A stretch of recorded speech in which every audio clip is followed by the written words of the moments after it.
What's up, everybody? Welcome back to another episode and live stream of Let's Get Nuts here on the Ben Thomas Show. Thanks for coming back, guys. I have an epically freaking huge panel for you guys today. I think there's like 7 people that are going to be joining us from all over the world to talk entertainment news, hot toys news, 6-scale world, all of the fun stuff. One of our warm-up topics is going to be what's a death in either a movie or a television show that necessarily stuck with you, something that you took with you the next couple days or maybe even years later.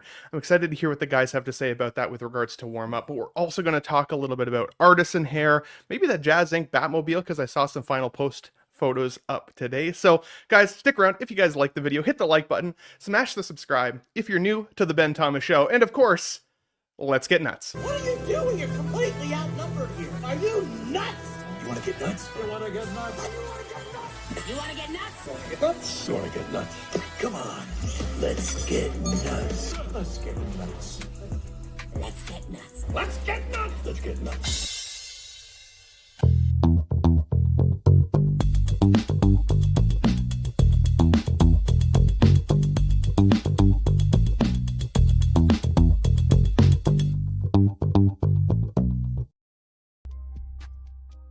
Alrighty, first I want to bring out a very first time special guest on the Let's Get Nuts podcast. Now, you might recognize this person from some other shows. You may recognize him in our chats every once in a while. Of course, we got to bring out Mr. Tijuana Mike, aka King Churro, here for the first time. Good to see you, buddy. Thanks for being here, man. Hello, thank you so much, Ben, for having me. Hello, collectors. It's Sunday, Monday. Let's get nuts. Very nice, very nice. If X-Men Supreme was here, he'd be losing his shit right now. So Yes. That's awesome, man. That's awesome. Thank you so and much. I'm loving your display in behind you there. I see all the Batman nods and everything. So Oh, yes. Oh, yes. I'm sure I X-Men, could pick your brain for Batman. hours just about it. That's awesome. Thank you. Hell yeah. What is your number one? What would you say is kind of like the main theme of your display, or do you have one? Batman. Batman, eh? Hell yeah. Batman takes over, yeah. Batman, then Hell yeah. next one, Wolverine. So, yeah, and you know those Wolverine. two characters constantly change suits and everything, so it's Yeah. the next thing and the next thing and the next thing. So yeah, but loving Oh, it, yeah, dude. loving the collecting game, loving the collecting community, meeting various different people from different areas of the world. This is fantastic. So thank you so yeah, man. much for having me. So much. Oh yeah, love to have you here, dude. And again, Batman is what got me into 6-scale collecting. It was technically the DX12 and the DX11 Joker that really cemented the fact that I was going to buy something at some point. But even today, I had a really Batman heavy morning. I realized that I was going to miss the Jazz Inc. window for the Batman animated series figure and the Penguin figure. Apparently on Kit's website, it was saying the 26th. Yeah. Today's the 29th. But it still let me pre-order both. So I got the Mayor Penguin locked in today, Okay. and the animated style Batman from Jazz Inc. there as well. And then I went over to Sideshow and ordered the Scarecrow because I was like, I don't want to forget about the Scarecrow. So my wallet is crying Batman tears this afternoon. That's for sure. Yeah, I saw that for 6. I got a little bit nosy. I ordered the animated version about a week before the 26th, and then I said, well, let me see on Friday what's going on to see if they took it off. No, it's still up, so good. It's still Still there. other people have opportunity to get it. I should have put it on my calendar, dude, because I was like, oh man, I've missed it. I'm screwed now. And then it was like a $400 pre-order day. So we'll see how she goes. But dude, again, thanks for being here. As always, you. can't wait to hear from you today on some of our topics for sure. Next, Absolutely. but certainly not least here, we've got Mr. Vintage Rebellion podcast, Mr. Chris, back in the house once again. And it's a good day for it, buddy, because we've got some Star Wars on the list as always. But quite a bit of entertainment news for you to dive into as well. So I saw that you were talking about that Dark Empire Luke, and I'm feeling pretty good about ordering the sculpted hair version right now. So I'm excited to talk about it, man. yeah, because that's the one Hot Toy figure that you pre-ordered right away, I think, if I'm not mistaken. Yeah, that was I have a couple, but that's I think that's the first one I actually ordered new, which is crazy. But yeah, it's the Legends continuity is pretty much where it's at, and that was a very impactful comic book on me. And even though I got to it 10 years after it came out, it was that was a big deal, and it's a pretty iconic look, man. You got Luke with the Dracula cape, but we'll talk about those blogger photos, man. They're interesting. It's the cod piece that I still have a hard time getting around, though. It's wildly large for that outfit. Vader had it the whole time. He was packing, man. You'd love to see it. Good for Vader, dude. He's a tall guy, what can I say? So, dude, happy to have you back as always. We already have 30 people watching live. Love you guys. Thanks for getting nuts with us early here on a Sunday. Yes. These guys are amped up and ready to chat some news today. But we got another couple guests here hanging out in the back. Last week we had him, and then he mysteriously disappeared, and I thought I probably offended his great ancestor. But it's Luis from Pop Culture Relics back in the house. Turned out it was just internet issues, and he is here with us again. Good to see you, buddy. How you doing? What's going on, man? Good. Thank you for having me. Apologize for the technical issues. I had to adjust my fairly large cod piece, so that takes time. It does. You know how that is, right?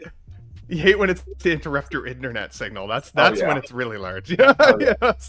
Absolutely. Hell yeah, big cable for that, so. Absolutely. And your feed is looking nice and crispy today, as always, making me jealous of all the great Star Wars stuff that you have in behind you there. Oh, So thank you, man. Beautiful. love to see it. Should be a lot better than last week. I can promise you that.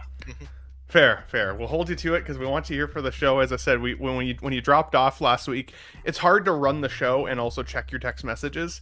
So I couldn't actually read my phone until well after the show was done. So that's the way she goes. But No, I appreciate dude, thanks you for giving being me a back. chance. Thank you. Hell yeah, man. Hell yeah. We got Mr. VM in the house. If you guys know who VM is, he is Valkyrie Magnus back in the house once again. Mr. Eric, how are you doing today, good sir? I'm doing fantastic. I'm just happy to be on the show again. Thank you so much, Ben, for having me. Hell yeah, dude. And you know what? we owe you a special thanks because I've been trying, well, I shouldn't say trying very hard. I've been insinuating that I would love to get Tijuana Mike, aka King Churro, in the show here at some point, but I am horrendous at inviting people. I really am. I think about inviting people for the show on Friday of the week that I'm already on, and so thankfully Eric was one that said, hey, I think Tijuana Mike wants to get on at some point. You want me to shoot him an invite? I was like, so friggin' lootly, and here he is. So it took Valkyrie Magnus some time to get you here, buddy, but I'm happy that you are here. And he dropped off anyway, so he's like, that's it. That's all I wanted. I just wanted my props. I'm leaving. So he's back. Got your props, then you left. But yes, thank you for being responsible for getting Tijuana Mike here, Mr. Valkyrie Magnus. So. Thank you. Glad to have you here, Mike. All right. Thank you. Hell yeah, dude. Credit where credit is due. We have at least two more panelists here, but the other one's not here quite yet. Of course, Luck of the Irish. He's probably drinking his Guinness. You love to see it. Being late, but you know what? This man, I actually poked him recently and said, hey, you know what? I really love your voice, which is a weird thing to say to another dude in a straight way, but I really do love this man's voice. I love his takes, and I've been... desperate, I would say, in a way, to, fill the chair of Mr. Classy Thomas. As most of you guys would know, Classy Thomas would refer to himself as my Vince McMahon, somebody that I could rely on kind of week over week. And while Sunday is a difficult time slot for a lot of people to kind of navigate around families and everything, I poked this gentleman last week and said, hey, if you might be interested in being more of a co-host slot, I'd be really excited about that. And I'm going to have a nut badge designed specifically for you. And so he said, let me think about it. I'm a tentative yes. Let's see if we can convince him today, guys. In the chat, let us know if you want this man to be a co-host more regularly on Let's Get Nuts. We got Mr. 1 Adam 12 in the house. Hey, yes. Buddy. How you doing, man? How you doing? Hey, good afternoon, Ben, panel, chat, everyone. How's everyone doing? It's Sunday. It's the summer. What could be better? Absolutely, dude. Hell yeah. It's funny. It tripped me out. Your daughter messaged me through your Facebook yesterday because I was complimenting the very cool graduation cap she had. I just recently had watched How to Train Your Dragon 1 and 2. I'd never seen them before. And I saw her graduation photos, and she has a cap made with the dragon actually on it. Tell us about that. Yeah. So she's a rabid, as much as I'm a Star Wars fan, she's a rabid How to Train Your Dragon fan. And my wife, Emily's graduation was on Friday, and my wife designed to put Toothless on my daughter's cap. And so you complimented on it. And so I was showing her the comp because she's not on social media. So I showed her the compliment. Hey, let me message him. So I'm like, here you go. That's nice. So that's cool. Yeah, very excited. Was she the only one with a special design? Was she the only one with like a special design, or was that allowed to... There were a couple of kids who were like had like different like sports things on them. But you know, she's not a mathlete or an athlete. She's like an anime athlete. So hell yeah. That's she's you know like dad like daughter. She's geek 2.0. I'm exactly the same boat. And honestly, it's display worthy at some point. She's going to look back at that in the future, 20 years from now, and be like, that's freaking sweet in terms of a memento. So congratulations to Emily for graduating, getting to the next step. Now life starts. You know, as soon as I got into life, I went really gray and wrinkly. So you need to see it. But love all you guys. We got our final panelist here. He must have, you know, finished his Guinness in the back here. You love to see it. We got the Irish persuasion, Mr. Shane, 1 6-figure focus, back in the house as he cracks one. Popping one or popping another one? This is American Pale Ale, made about half an hour away. So not fucking genuine. No, we're past. We're 12 minutes in. Are we good? Yeah, because that's why I bring you in I've done that last. at least Don't worry twice to you. Yeah. But like, if ever you get the message from YouTube where you're demonetized because of me, message me. I will give you money. Like, I don't want that blood on my hands, man. That's fair. Sorry. How you doing, buddy? How you doing? I'm not actually trying to do this. Like, it just rolls off his tongue. Honestly, you hate to see it. It's a family show, okay? Yeah, you hate to see it. Okay. Dude, happy you were able to make it in time. Thanks for being here. I can't believe we already have 40 people watching, guys. Thank you so much for being here. Get nuts with us today. I want to start warming us up right away because we do have a really big show. Really big show. Let's talk about this first. This is my little warm-up, but it's not going to be specifically about Marge Simpson. So stick around here for the preamble. So I don't know if you guys saw it this week on Facebook. Marge Simpson died. Well, technically she died in the show, but it was all over Facebook, and everybody was like, oh my god, rest in peace Marge Simpson. And it created so much stir and controversy, even for people who didn't watch the show. And admittedly, I probably stopped actually watching Simpsons, like, at least weekly anyways, 15 years ago at this point. Like, and not because I don't like it, it's just, it just kind of falls off, right? And I was like, oh man, like, that sucks, like, Marge finally died. And then within the same day, Variety posted an article saying, Marge Simpson is actually very much alive. The Simpsons episode says after finale sparked online outrage, there is no canon. And essentially, what they were showing is Marge's death 30 years from now. And let's be honest, there's been a lot of Simpsons characters that have died in the past. There's been lots of Family Guy characters that have died in the past. I remember the death of Brian Griffin at one point there, and the death of Lois Griffin, and that's just kind of what they tend to do. But it made me think about character deaths. And so I wanted to ask you guys on the panel this question. Is there ever been a death in a movie or a television show that like really like stuck with you for days or maybe weeks, maybe even years after the fact? Marge Simpson, not one for me, but I can think of a couple. So I'll give mine and then I'll see what Mike has to say here. So you guys know that I'm a Star Trek fan, right?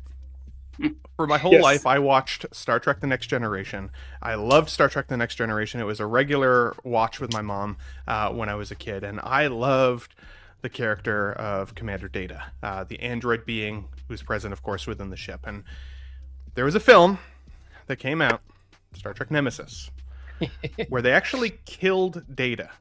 And they not only killed Data, they replaced him with a character called B4, which was basically a gutted brain version of Data at the end of that film. And I remember walking out of that theater with my dad, actually, at the time. Oddly enough, I think it's the only Star Trek movie I ever saw with my dad. Feeling devastated that they'd killed Data. And that stuck with me for years. And I actually saw a poll the other day. If there's one thing you could change in all Star Trek canon, what would you change?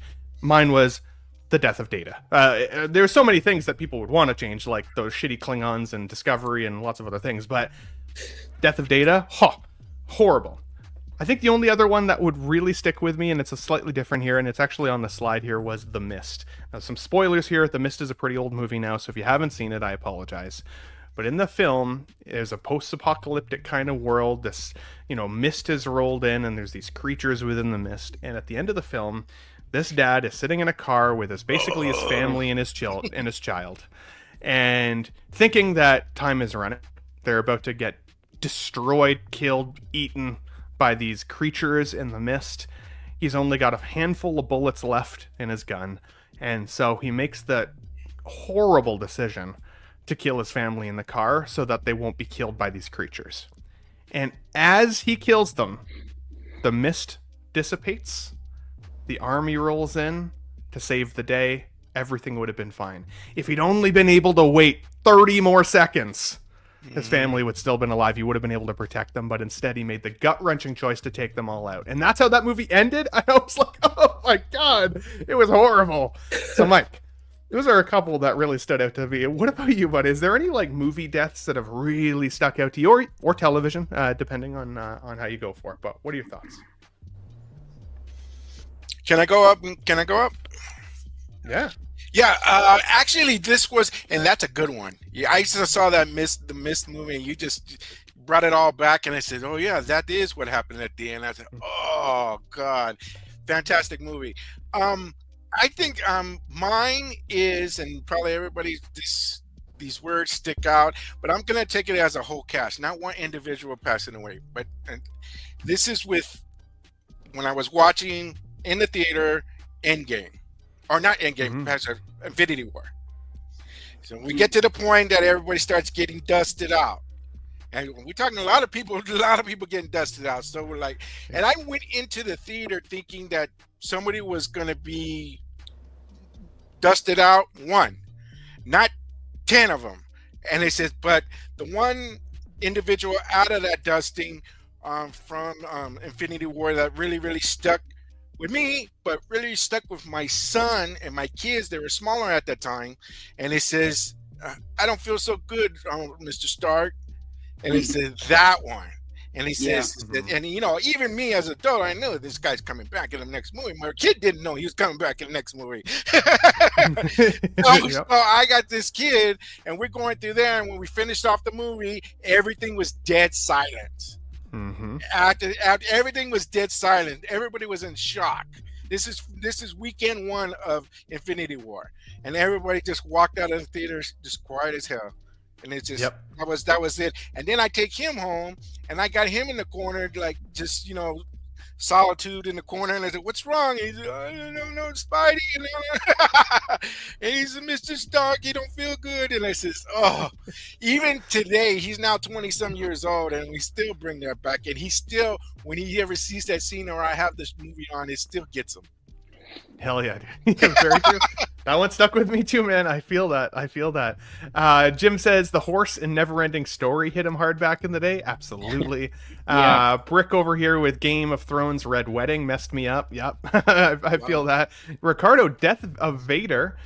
His death was mind-boggling to me. I never saw it originally in theaters, but I can imagine seeing that for the first time. That would have been pretty messy. Aunt May from Parks Industries.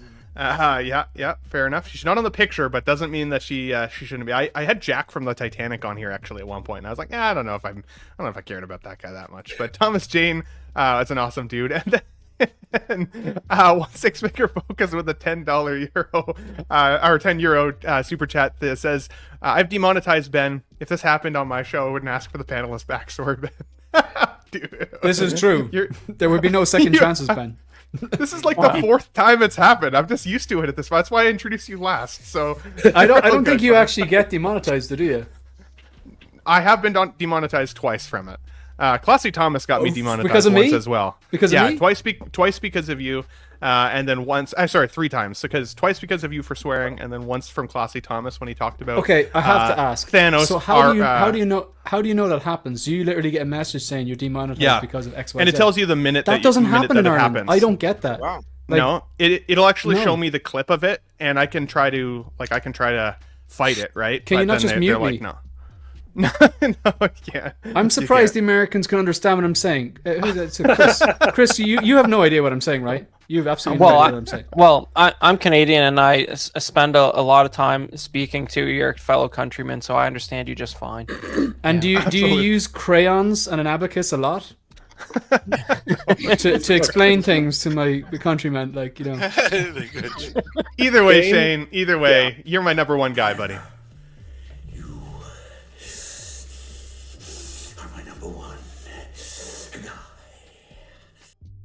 You're my number one guy, man. Thanks for keeping it going either way. I appreciate you. I was going to say one thing really quick to Shane. So, Sure, Shane, sure. I can understand you just fine. I used to have a once-a-week meeting with people from Scotland, and I had to turn on the subtitles for that one. You're coming clear. I can understand you all the way. Yeah, to be honest, like Ian H and Silver Fox, like I haven't a clue what he's saying most of the time. I just nod and smile.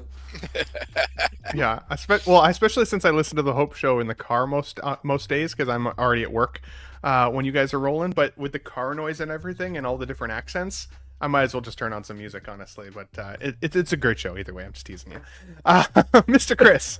What about you? Any deaths that have stuck out for you that have really hit home? All right. Well, this question for me, I think if it's a standalone film, it's automatically disqualified. You know, I want some characters that we've lived with for a little bit. Sure, The Mist was crazy, but like, you gotta almost just forget that happened if you want to live a functional life. It's a wild scene. But I wanted to point out, you know, a movie that a lot of people don't like, but it's pretty much a masterpiece as far as I'm concerned, and that's Alien 3. And I love Ripley's death in that. I think it has purpose, and it didn't get squandered away with weird sequels where she got genetically recloned and all that nonsense. And really, even though he's a puppet in that movie, Lance Henriksen's death as Bishop in that movie is pretty great as well. And it feels like it feels like a fitting send off to the character. And also, you know, Ripley kills herself to stop Wayland Yutani from getting hold of the xenomorph, and you got to remember this is 1993, before they've had 50 chances to get a hold of the xenomorph, so it had more weight back then, you know what I mean? And so that was pretty good. And also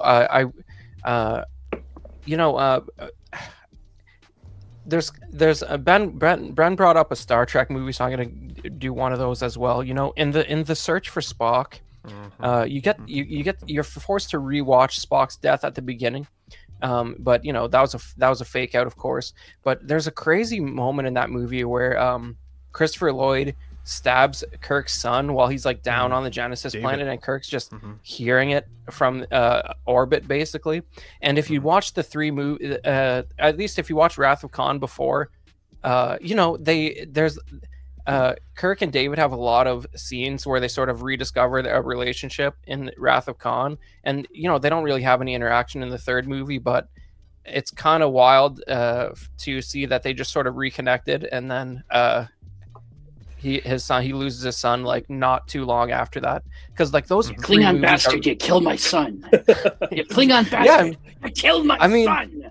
If you can get past that, it's pretty good. But you know, those are more like episodes in a series. Like those three movies are like chronology. They're like right back to back as each starts and each ends. So it's hey, you know, you might have a problem with Shatner's performance when his son dies, but but narratively, that's a brave choice, and you don't see a lot of stuff like that. It was. They set the scene up to almost seem like something might happen that.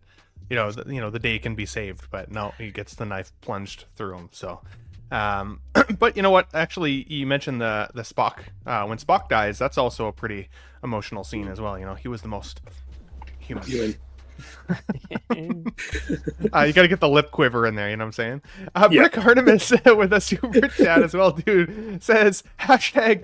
Send Ben cash. Clearly, because I just jumped out of the shower, threw my hat on, I look like a poor person. So please send me cash. Thank you so much. Brick Artemis, this is for you, best friend. What? Did we just become best friends?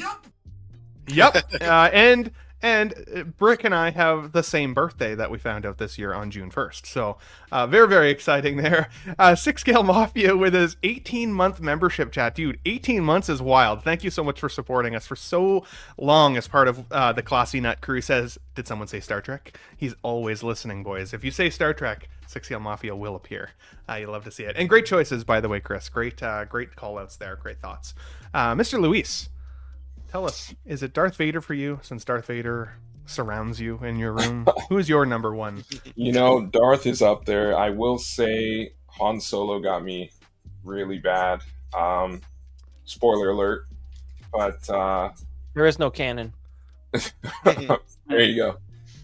Yeah, Han's death in Force Awakens. That I knew it was a matter of time before we saw Han get the boot. Surprised they got him back, but that one hit hard. And then with his cameo in Rise of Skywalker, being a dad now and kind of seeing that struggle between father and son, that one hit home when he came back. And then, of course, with Han, I wasn't too bent over with Luke or Leia, but shoot, I just lost it. It'll come back. I'll put it in the chat, but I would say overall Han's death got me really messed up, so he's my guy, and yeah, they didn't have to do him like that. They didn't have to do him like that, but like Chris said, there is no canon. There is no canon. He exists somewhere in our hearts and minds. Jim Collector says, "Bridge to Terabitha." Anyone?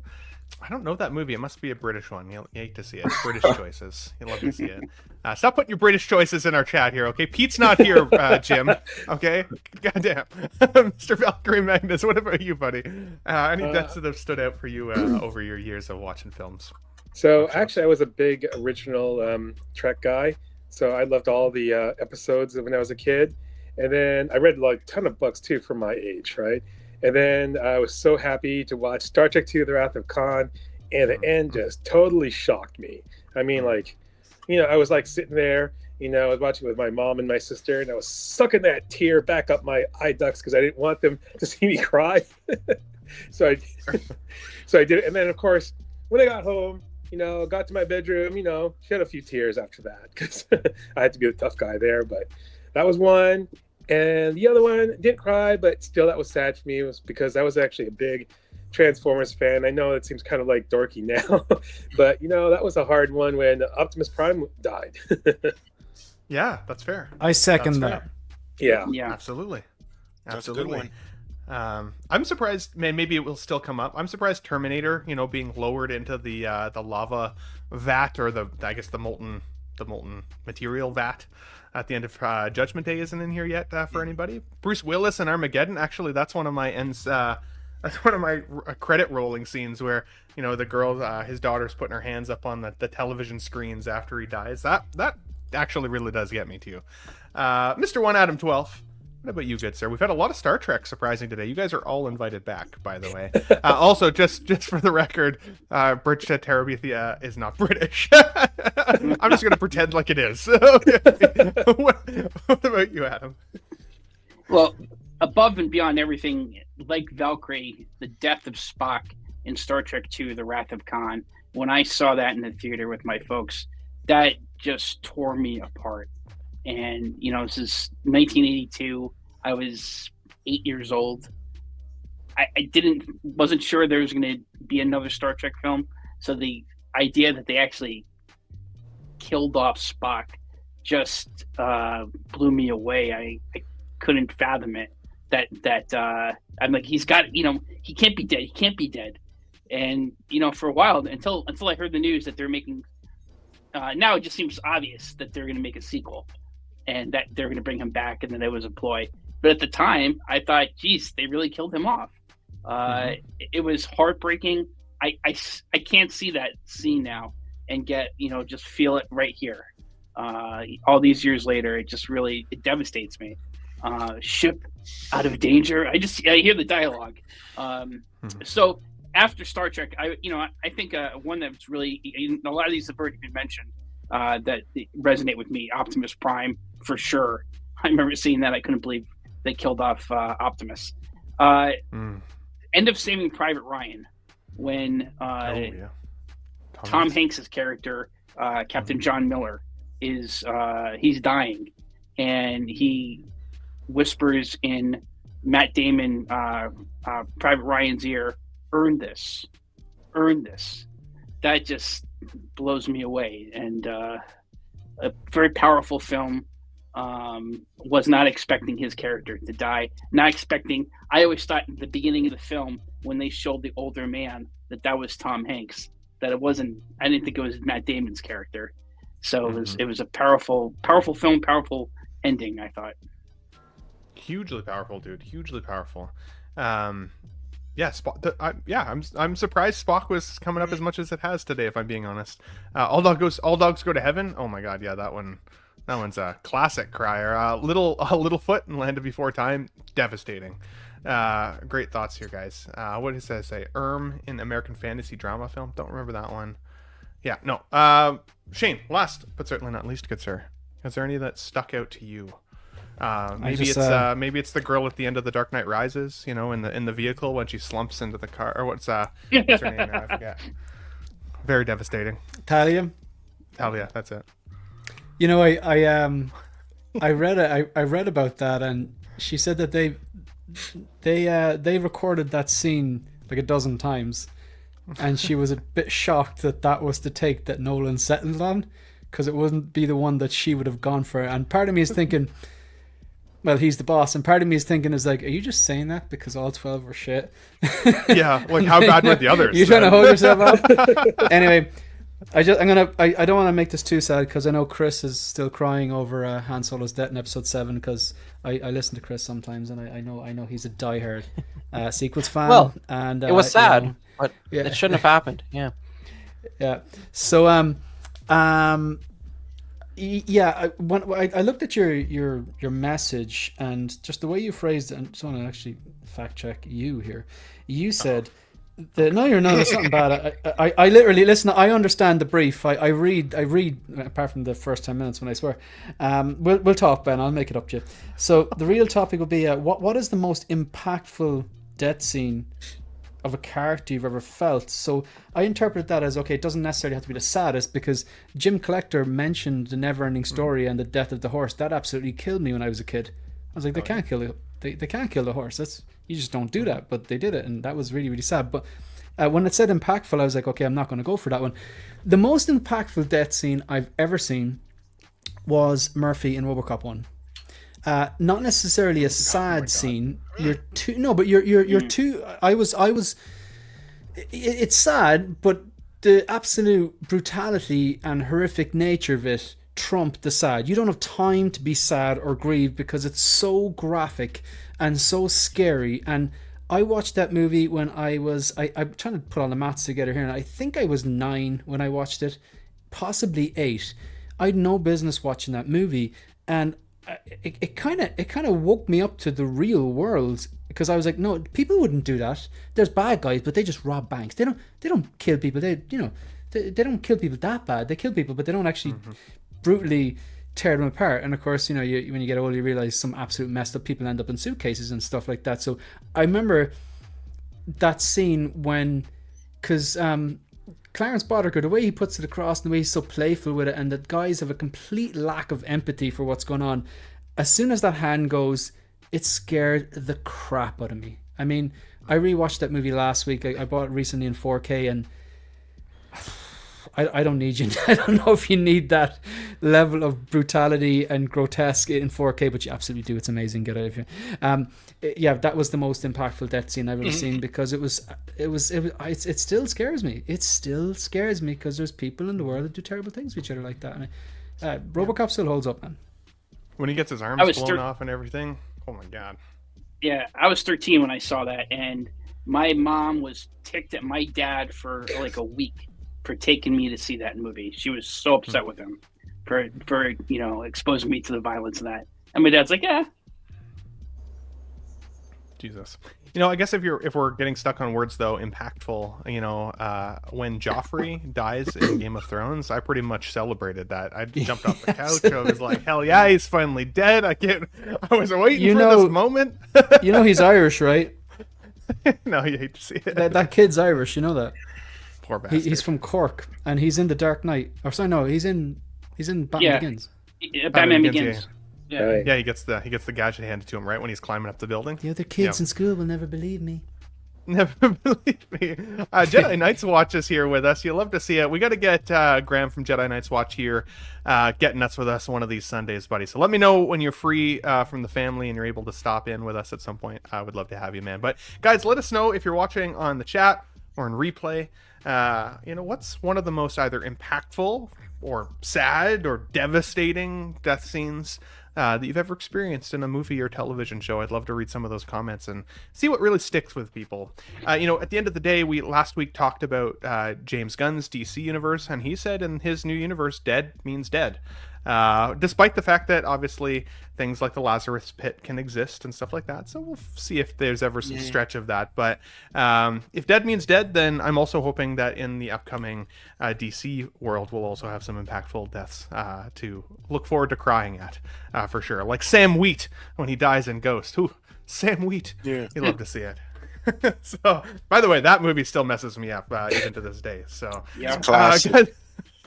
guys, let's move on. I want to skip through a little bit here, and I might jump around the panel a little bit, but this got sent to me this week. An extended 4K cut of Spider-Man 2 is coming to theaters in September 27th, so this coming September. And I was thinking, like, man, I've seen this movie a million times. It'll be interesting to see what could be added as like kind of an additional scene there, but also kind of a 4K cut in theaters is kind of fun. I remember seeing this originally back in the theaters back in the day, and this was back when you didn't really know what you'd get from superhero films yet, right? Like X-Men universe had kind of started, which was doing pretty well, but the Sam Raimi Spider-Man films really showed like what a superhero movie could look like. Seeing him swing through the city and everything was just really freaking cool.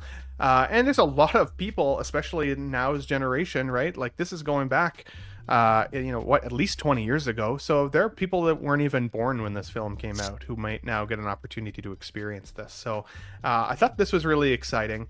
Will any of you guys go to Spider-Man and see it again in theaters, or is this one that you'll let kind of pass in the wind? Anybody can go. Just curious if anybody would go see it. Yeah, I'd definitely go see this. It's the standout film of the three. I don't know if a kid would appreciate it less without having seen the first one. Maybe so, but I think it's like twice as good. So if you got to bring your kid to see one of these, this is definitely the one. And I'm very curious what they're adding.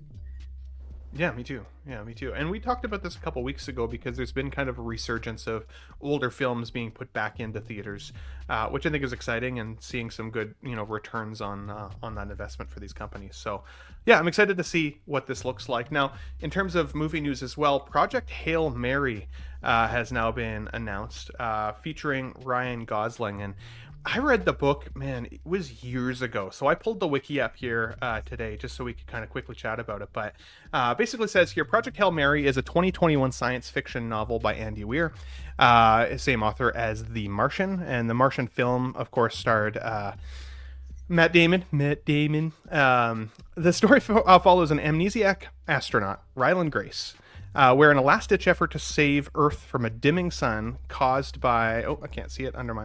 whatever. Sorry, guys. I can't see it there. 1 second. Let me pull this off here. There we go. Who is part of a last-ditch effort to save Earth from a dimming sun caused by a mysterious alien organism called the astrophage. He wakes up on a spaceship millions of miles from Earth with no memory of his mission and how he got there. The novel explores themes of survival, sacrifice, and the human spirit, blending hard science with compelling narrative. The problem: a solar dimming event caused by the alien microphage threatens to plunge Earth into a new ice age. The mission, Ryland Grace, is part of the team sent to the star system, the only nearby star system that's not affected by the astrophage, to find a solution. He awakens with no memory of his past, his mission, or even his own name, and discovers his crewmates are dead. And then the journey, as Ryland slowly regains his memories, he grapples with the challenges of space travel, the implications of his mission, and his own internal struggles. He also encounters an alien life form named Rocky, and they must work together to save their retrospective planets. So I wanted to just mention this because when I read this book years ago, it was actually for a school assignment, and I remember being kind of forced to read it for school, and I ended up loving it. It was a book that I read in about 2 days, and it was a really, really cool read. And I'm excited to see the film because of the character Rocky. I think it's going to be another one of those like Grogu style characters for people where they will love him. I think he's super cute, at least the way that he reads. I'm excited to see what they can do here. And for me, Ryan Gosling, as of right now, can do no wrong. I really love his casting and pretty much everything he's been in. Adam, was this a book you ever read by chance, or is this a film that you're excited for by chance? I did not read the book, but I'm always excited for any type of serious, hard sci-fi film. It's got a great pedigree by Andy Weir. I really enjoyed The Martian, and this sounds like a kind of a mix of The Martian and Interstellar, and maybe a little bit of Enemy Mine. I don't know, different blend of sci-fi stories. So yeah, it sounds, Ryan Gosling's an outstanding actor. He's going to be in an upcoming Star Wars film, hopefully that gets made. So I think it sounds interesting. We got to see. Like the trailer comes out Monday, if I'm not mistaken. Yep, tomorrow, literally. So keep an eye out for it for sure. Adam, to follow up question to that then. When you're watching science fiction, is there any certain themes that stick with you most? Like whether it's time travel, aliens, visiting other planets? Like, is there anything that you're like, oh, if it contains this, then I'm in. I'll go and watch it. And I can let you think about it for a quick second if you want. Yeah, I think any good science fiction story is a reflection of what it tells us about the human condition. So if it tells us about the human condition, and it takes but tells us a little bit about where we are now, where humanity's been, a timeless story about humanity, and extrapolates that to a fantastical setting, whether it's time travel, whether it's aliens, whether it's new technology. I think that's, it's got to be about the human condition, and that's why, to me, Star Trek, at least older Star Trek, Next Generation, Kirk and Spock original series, Deep Space Nine, that's what appealed to me about Star Trek. It was about the human condition. So if that's what if this tells us about the human condition, I'm all in. But if it's just about visual effects and chases, yeah, there's some joy about there's a place for roller coaster rides, right? Everyone likes to go on a roller coaster ride, but it can't just be all roller coaster rides. It's got to be, you got to have some veggies too. Absolutely.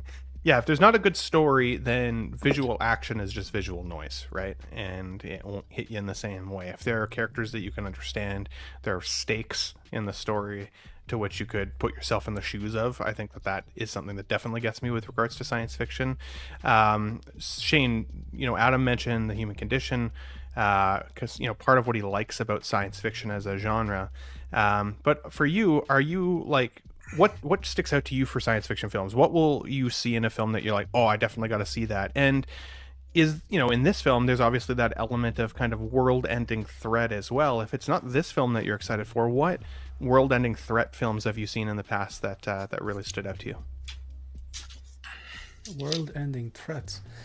Well, to answer your first question, the one you gave Adam, when it comes to science fiction, it's the space travel element, but also the kind of, I suppose, the nexus of actual science and science fiction, the black holes, the space, gravity, time. To give a specific example, the planet on Interstellar, I can't remember what the ratio was, but every minute they spent out there was like planet? A few years. Yeah, that broke my heart. I love that, and I love how, say, movies like The Martian, a lot of the tech you saw in The Martian, because I'm like you, I read the Andy Weir book before I saw the movie, and then a lot of the tech that you see in The Martian, if I'm not wrong, is actual tech, prototype tech that they're developing to try and go to the moon, or stay on the moon, stay on Mars, whatever.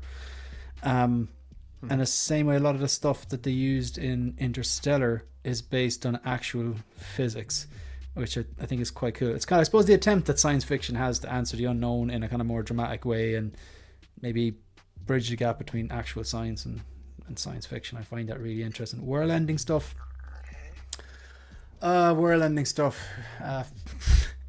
Armageddon is so cheesy. It's not in my like. I don't rate it as a movie, but like I love that do. movie. I'll watch it. I do like that kind of, what would you do if scenario. I'm not giving that my stamp of approval. I watch it, but it's a fun watch. It's not something I'd rate. But did you say you read this book, Project Hail Mary, when you were in high school? Yeah, it was grade 12. Oh right, because I was looking up because I've read the first one, The Martian. I quite enjoyed it. Or was it my second year university? Because it says here it was my English lit class.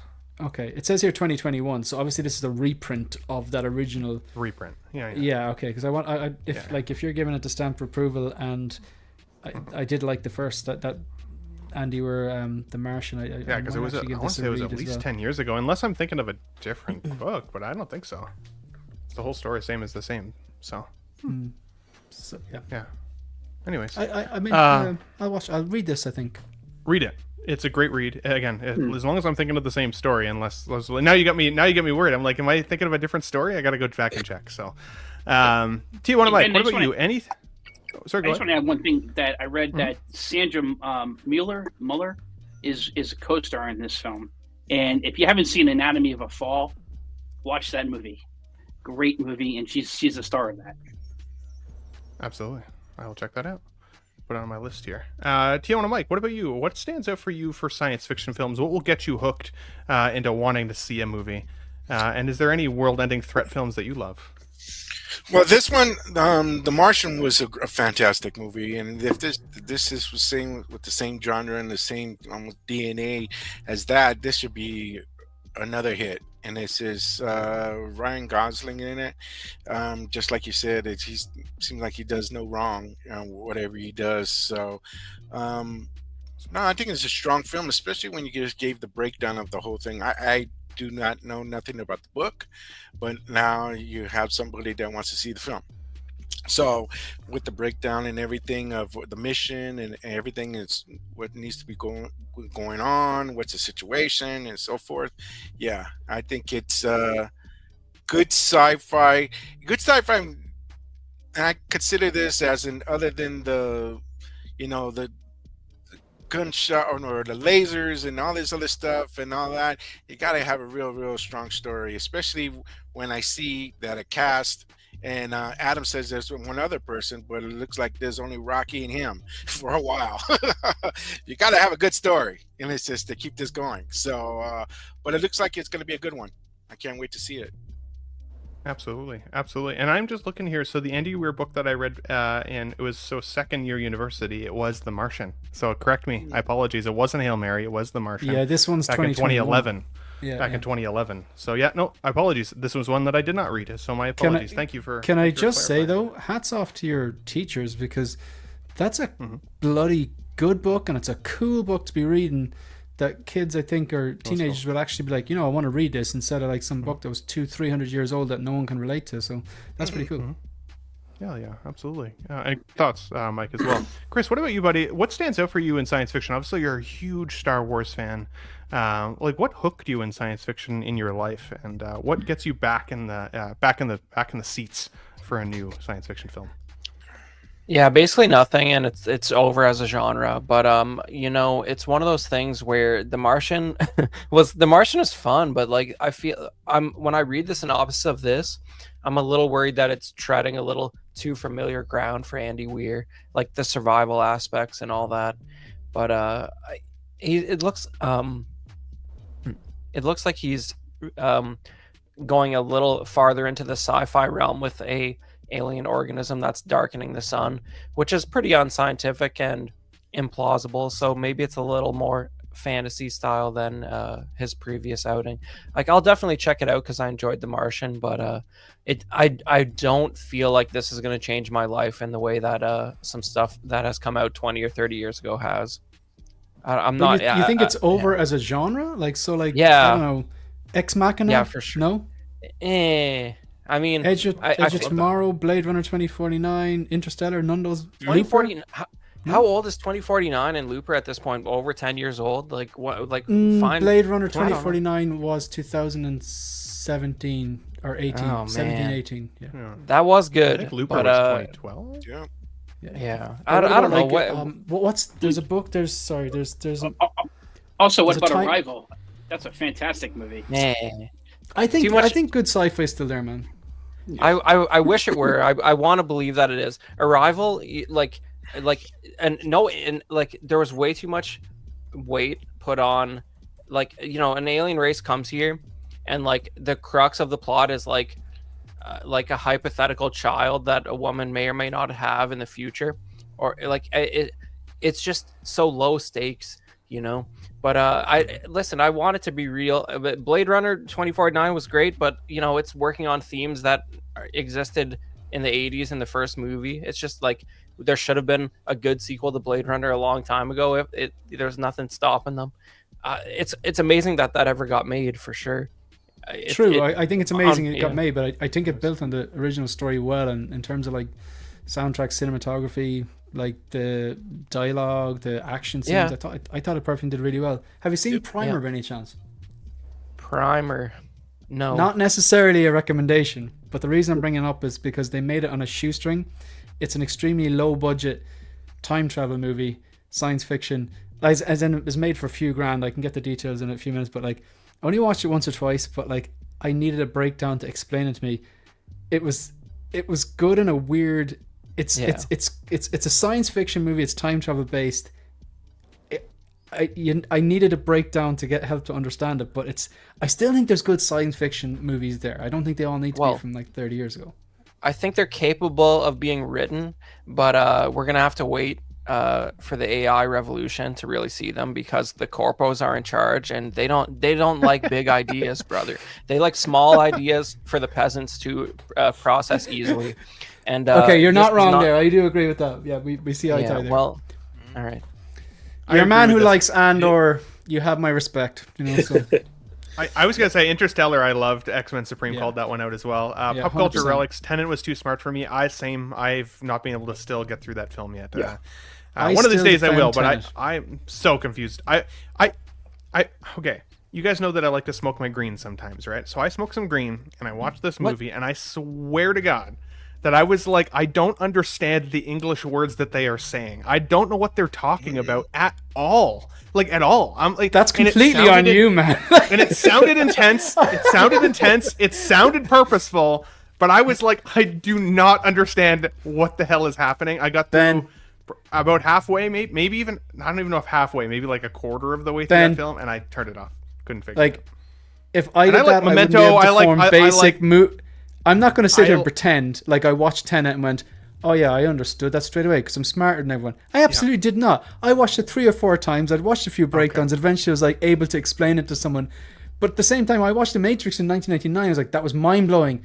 But I don't get that part. And then when I watched the second and third and fourth time, you get those, you ever have those penny drop moments where you're like, that's why he said that.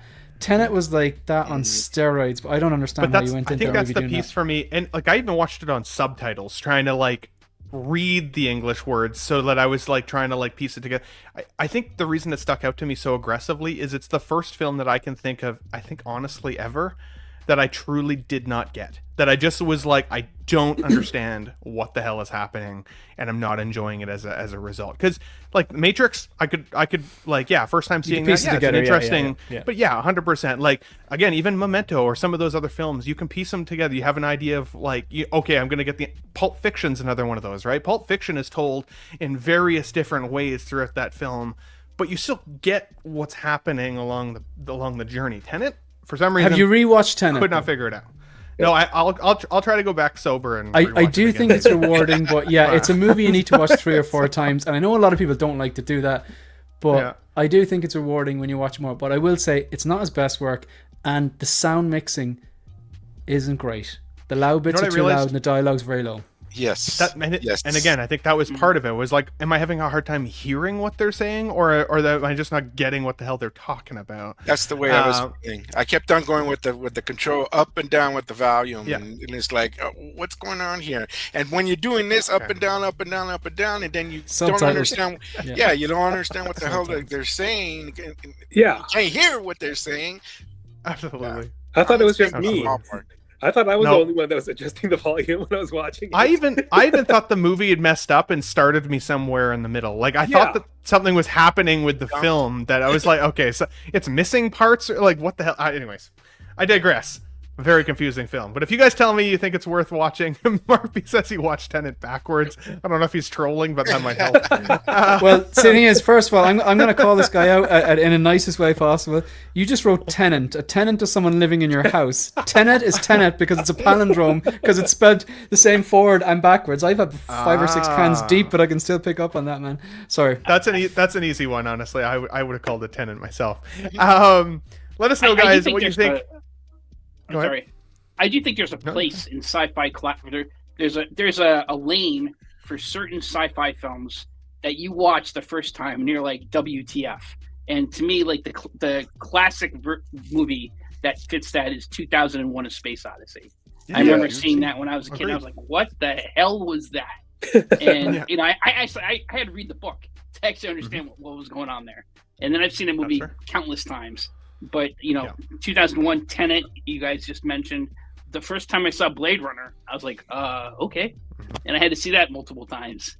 So there's definitely there's a space, there's a lane for certain sci-fi films that demand rewatching. Brazil is one that comes to mind also. 12 Monkeys. 12 Monkeys was one. Yes. That was a great movie. That's a great movie, though. I love that film. Guys, let us know what your thoughts are here. Project Hail Mary. I was clearly thinking of the wrong book, but the Martian by Mark Weir was amazing. It actually does make me more excited for this, and maybe I got to go back and read this one. I thought I had. So tell a lie. Hate to see it live on the streams, but love you guys. I wanted to share some good news. Matt Reeves has finally completed the Batman 2 script. I saw a poster of the title, and it is in blue. Not that means much. Obviously, the original was red, but I'm hoping that the blue means maybe a Mr. Freeze storyline. But apparently, James Gunn hasn't read it yet. He said he's going to read it some point this week when he's flying around doing the promo for the DC Superman film. So let's hope that it ends up being good. Obviously, at this point, you know, a script is just a script. But they're saying that if the script is already complete at this point, they're looking at potentially a release date still by 2027. So 2 more years, but it's a lot faster than I was expecting. I honestly was starting to think that they were going to shelve this entirely. And then James Bond. So a couple great pieces here, and I'll get some perspective on this. But I want to tie this into my last entertainment subject before we get into 6 scale. Dune's Denis Villeneuve will direct the next James Bond film, which is very, very exciting. So if you guys liked the Dune films, I recently watched Prisoners with Hugh Jackman and Jake Gyllenhaal. Really enjoyed that film, actually. Same director.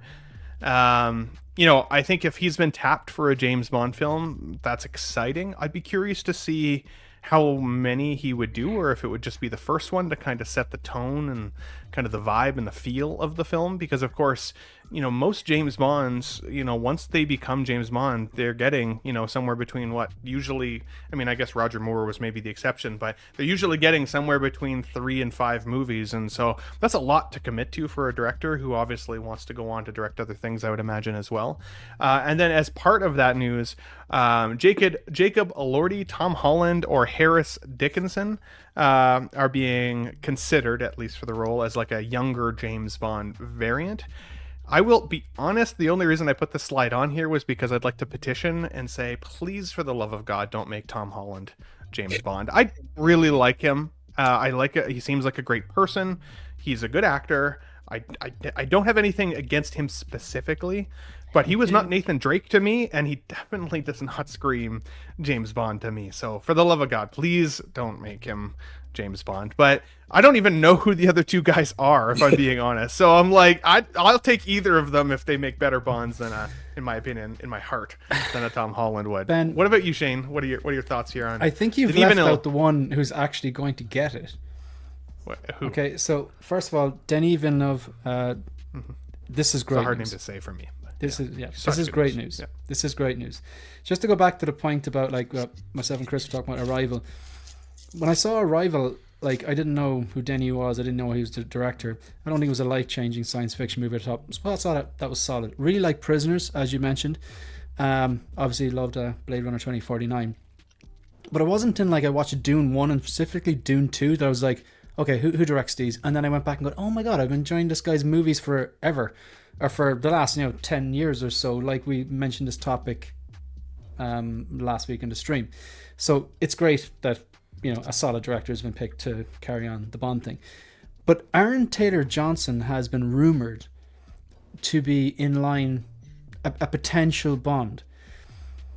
Omega, the watch company, has been sponsoring Bond movies since 1995 with Pierce Brosnan's first movie, GoldenEye. That's when Bond started wearing officially Omega watches in the movies and the product placement and yada yada. That was carried through to Daniel Craig since 1995. They have just made Aaron Taylor Johnson a new like I think what would you call it? What do they call those people? Watch model, whatever contract, yada yada, whatever. Handsome feckers with watches.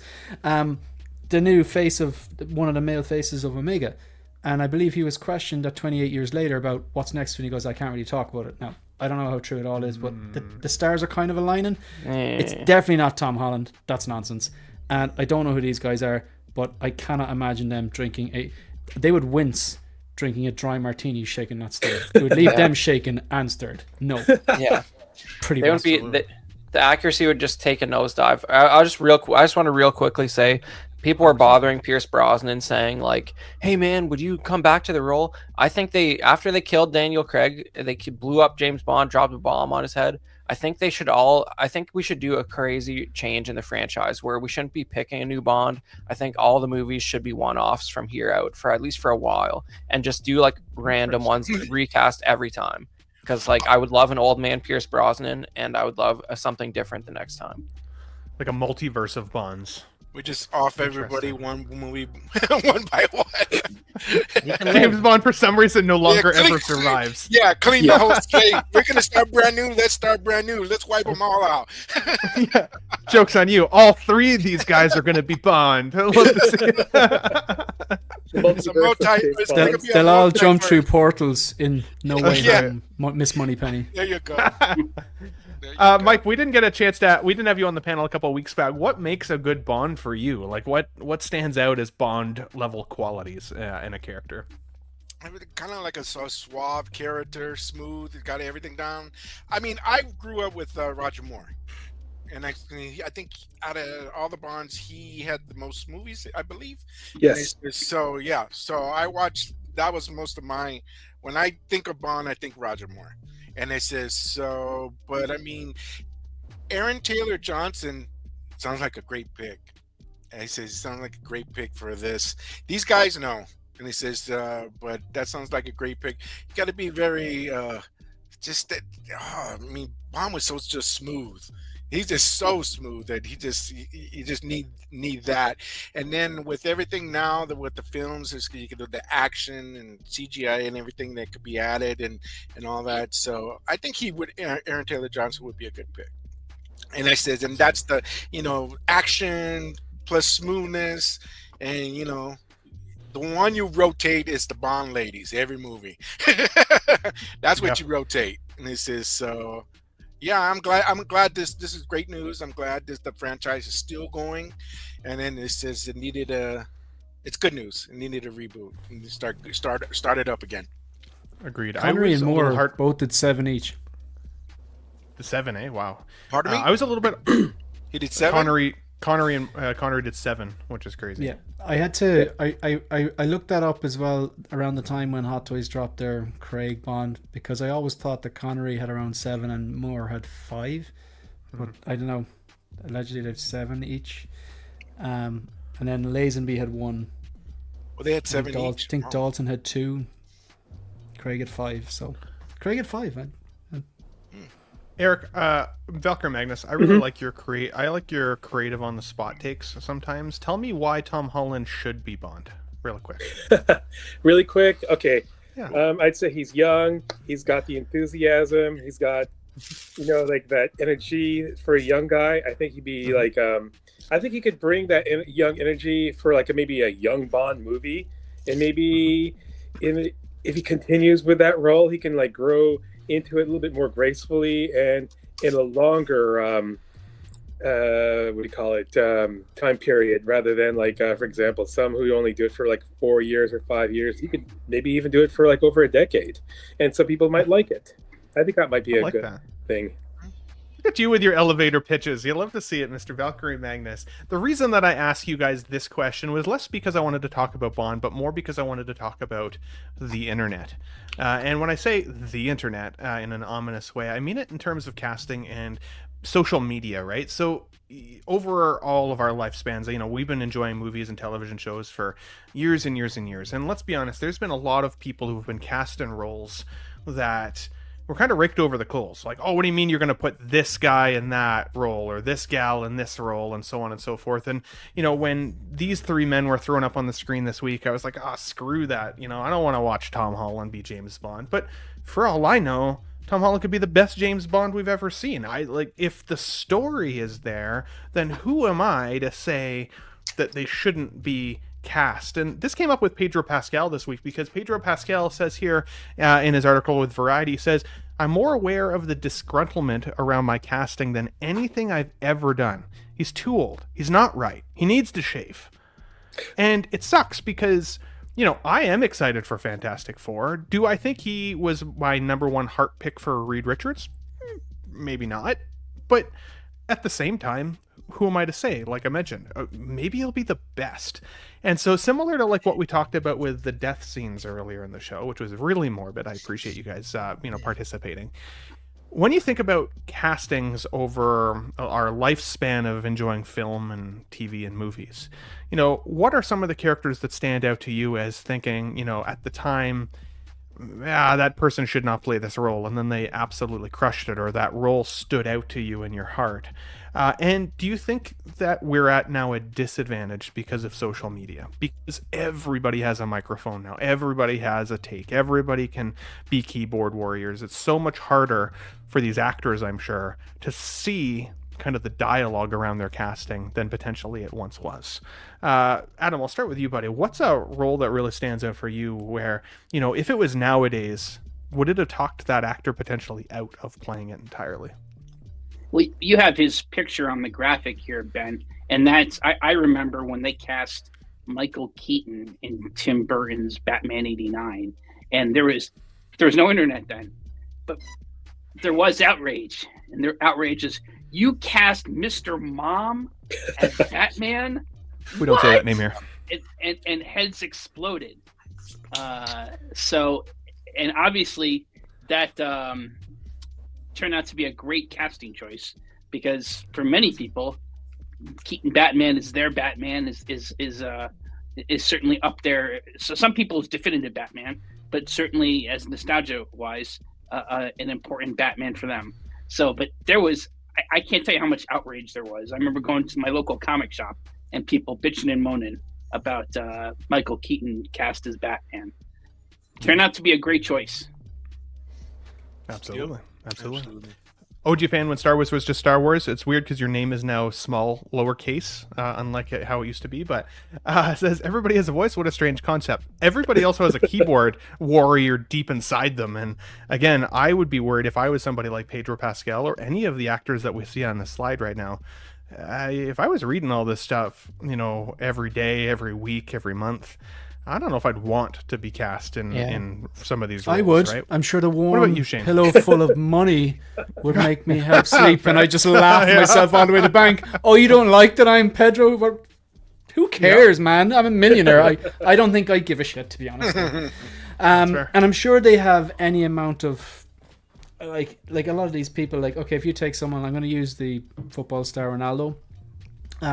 When he went to Manchester United originally in England, and some of the other guys who played for Manchester United went around to his apartment or house that he was renting at the time. They're like, who are all these people living in your house? Well, he was like, well, that's my dietitian, that's my chef, that's my physio, that's my masseuse. He was one of the first people to employ all these people to work on his physique, to get to make him the best possible footballer player and give himself the best chance, give himself all the modeling contracts. Why am I talking about this? Because even if these people don't have the mental strength to deal with this abuse, I'm sure that they're coached. I'm sure that they have like maybe on-set psychologists or help and support around them, and if they don't, they probably can afford to pay for it. It doesn't make it right. The internet's a horrible place sometimes. It's kind of like the skid mark on the underpants of society. But like if you have the mentality to kind of go, yeah, look, I'm getting paid, this is a job, this is part of the job, getting abuse from nobody's in the internet. Like I think I'd be able to water off a duck's back that real quick. But then again, younger child stars like say Jake Lloyd, or Jake Lloyd's a great example. You know, internet was a thing, 1999. That might be harder for him, but you know, because he's a kid, you know, they're more vulnerable. Or like Last of Us, Ellie, whatever her name is, I can't remember, but Bella Ramsey. Yeah, look, Ben, at the end of the day, if they're making a new movie, whether it's James Bond or whether it's Batman, well you know, to within reason, I don't really care unless the story is good. You know what I mean? Once there is a story there, a good script, dialogue, and then you can add in the cinematography and the action, the choreography, and all that kind of stuff. Like, so, yeah. Was I surprised that Heath Ledger was cast as the Joker back in my college days? I was like, I don't know, can I see that? And I couldn't see it. How could I? I didn't even know what direction they were taking it in. And it turned out to be mind-blowing, like, you know, and I wait until I see the final product. Yeah. Jake Lloyd, even Hayden Christensen, a lot of people didn't like him as Anakin at first. Of course, he's now a huge fan favorite with so many of us, including the toy collectors, right? Yeah. And let's pour one out for the original Jar Jar, Michael Jackson. No, what? Are you trolling? Is that I'm not trolling.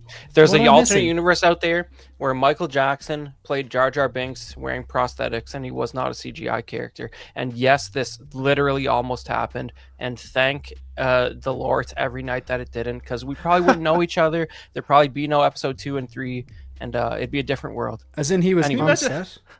Yeah. As in he was deep in talks with Lucas to play Jar Jar. So what was his audition like? He just moonwalked and was like, "Oh, that's science fiction. You'll do."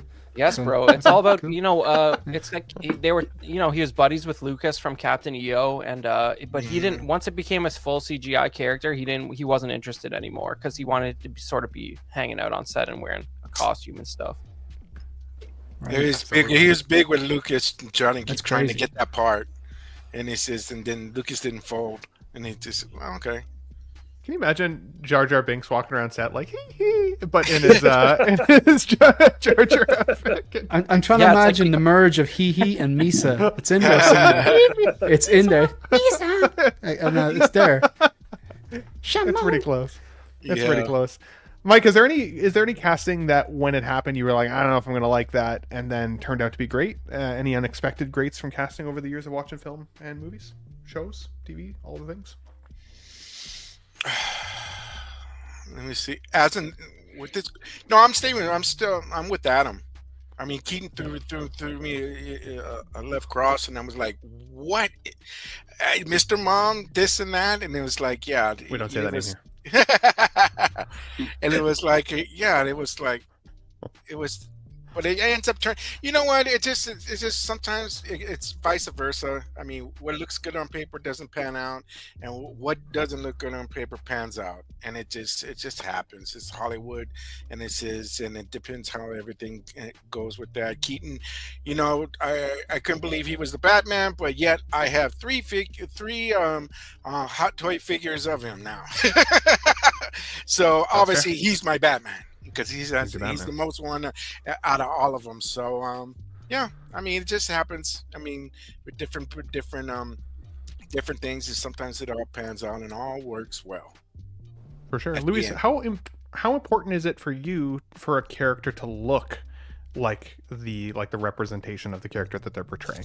So, like for example, you know, Joel and Ellie from The Last of Us. I don't think either of them really look like their video game counterparts. What's the importance level for you that a character looks like their previous representations?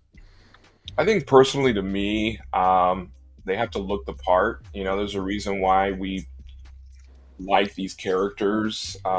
Obviously, the physical appearance, first thing we see, but then the emotional, the mental.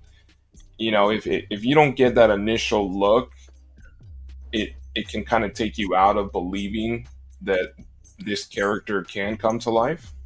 I'll always give them a shot. Like, I saw the Snow White when it came out on Disney Plus. It wasn't as bad as I thought, but am I going to be the first to watch the movie or the show chop at the bit?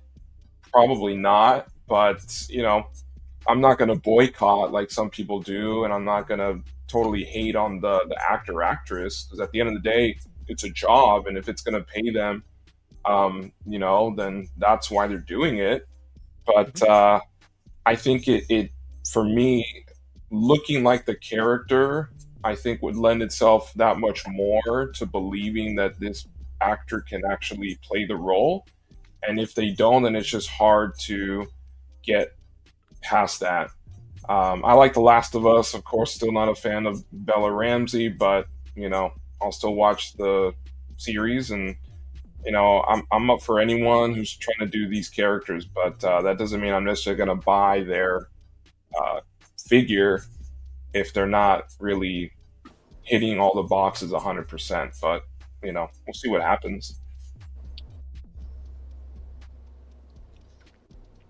I was muted. I was just reading, and a great point, by the way, Luis. By the way, great points. OG fan with Star Wars was just Star Wars member for 7 months, dude. Thank you so much for supporting the show and the Classy Nut crew for as long as you have. He says, "Are the messed up names a Ben Thomas thing or a YouTube thing?" I think it's a YouTube thing. I have not changed any settings, so I don't know why so many of the names are displaying incorrectly, as they normally don't do it that way. So, but either way, sorry guys. Not sure. Must be a YouTube thing today.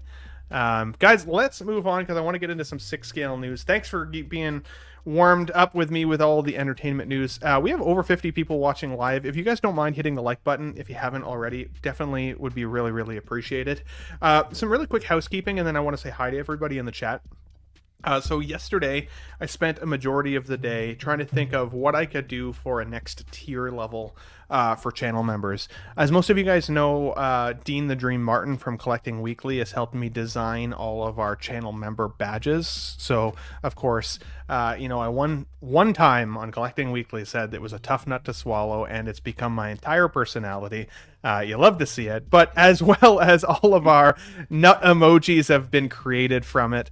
Of course, if you're considering becoming a channel member, you start out as low as a nut buster, and you can work your way all the way up to Classy Nut. But I was thinking, what could I do for people that might just be a little extra win, as well as help get some dollars generated potentially for future giveaways and stuff like that as well that are outside of Super Chats. And so I've created a new tier within the Ben Thomas Show channel. So you can still just be a Classy Nut channel member if you'd like. It's $1.99 Canadian, so I think it's like 99 cents American, maybe a little bit more, like $1.30 or something. But you can be a Classy Nut, and of course you're entered in for giveaways. You get your name read. You're on the slides at the end of the shows, like all of that still.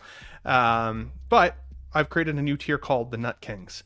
And as part of the Nut Kings, what you'll actually get as well is, depending on where you're at in your current tier level. So say, for example, you've been a channel member like OG Fan for 7 months. So he's right now a Live Long and Nut, 6 to 12 months. He would get, if he becomes a king, he would get a sticker of every tier level that he's been through. So you'd get a sticker of the Nutbuster, the Nut Pool, the Dark Nut, and the Spock. And then as you progress and hit your next tier level, you'd be sent a sticker from that as well. You'll also see here that there's a question mark over what very obviously is a Luigi. But that's not to say that there's going to be a Nut Luigi. What I'm thinking about doing is every 6 months, putting a vote out to anybody who's part of the Nut King crew, and giving them the opportunity to vote on what they'd like their next nut character to be. And then I'll have stickers made of those as well, and you'll get 2 of those per year. Last but not least, you'll also get some access to some additional emojis here on the channel in terms of the Nut King. These are all the codes you can type into the chat. So if you don't want to find the button, you can just literally type in these and they will pop up and show you that way. And then last but not least, in our slides at the end of every show, the Nut Kings will also have a crown beside their name as well. So If you're interested in becoming a channel membership, what I found out recently was that the previous QR code I had on the slides was not working. So I apologize to everybody who's been scanning that code. I've seen about 5 different emails come through, and that link was broken. This new QR code will work. Happy to have you here. It's $4.99 for the Nut King tier, but that basically just covers the cost of me shipping out the stickers, having them made. I did the sticker order last night, so I got 50 of each sticker, and it was about a $350 order. It was more expensive than I expected, but I'm really excited for the quality of the stickers. If you become a member as well, I'm also going to send you a complimentary Ben Thomas Show sticker, as well as a Let's Get Nuts sticker. Now, also, anybody who's ever been a channel participant, so a panelist, all of you guys, including I think we've got about 45 people in our Let's Get Nuts chat right now. All of you guys are going to be getting a Let's Get Nuts sticker as well on the house. So you don't have to be a Nut King to be able to get that. So I want to send all of you guys that. So at the end of the day, keep me posted if that's something you guys are interested in. I'll be keeping an eye out. X-Men Supreme just says, Short King in the house. So if you just became a Nut King, buddy, thank you so much. I really, really appreciate you. I will call you guys whatever you want. And that was the other piece of it. I'm going to call everybody King and their name. So King, X-Men Supreme, or Short King, X-Men Supreme. We already have SpongeBob SquareBalls in there. I made him a king because I have sent his family, or I will be sending his family, all of the stickers that he would have got. I'm sure he would have become one. Collecting Weekly became a Nut King last night, and the Batman, who was the winner of our last channel giveaway, also became one. So something to consider, but I wanted something a little bit different. If none of the stickers and all that matters to you guys, happy to have you either just subscribers who watch for free or part of our Classy Nut crew so that I can read out your names in a special way every single show. So guys, let me say hi to the chat as we always do. Is that everyone? I can want it more.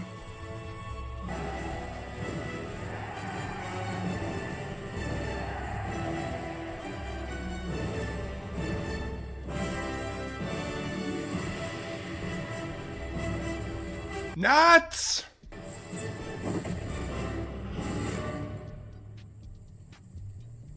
Assemble.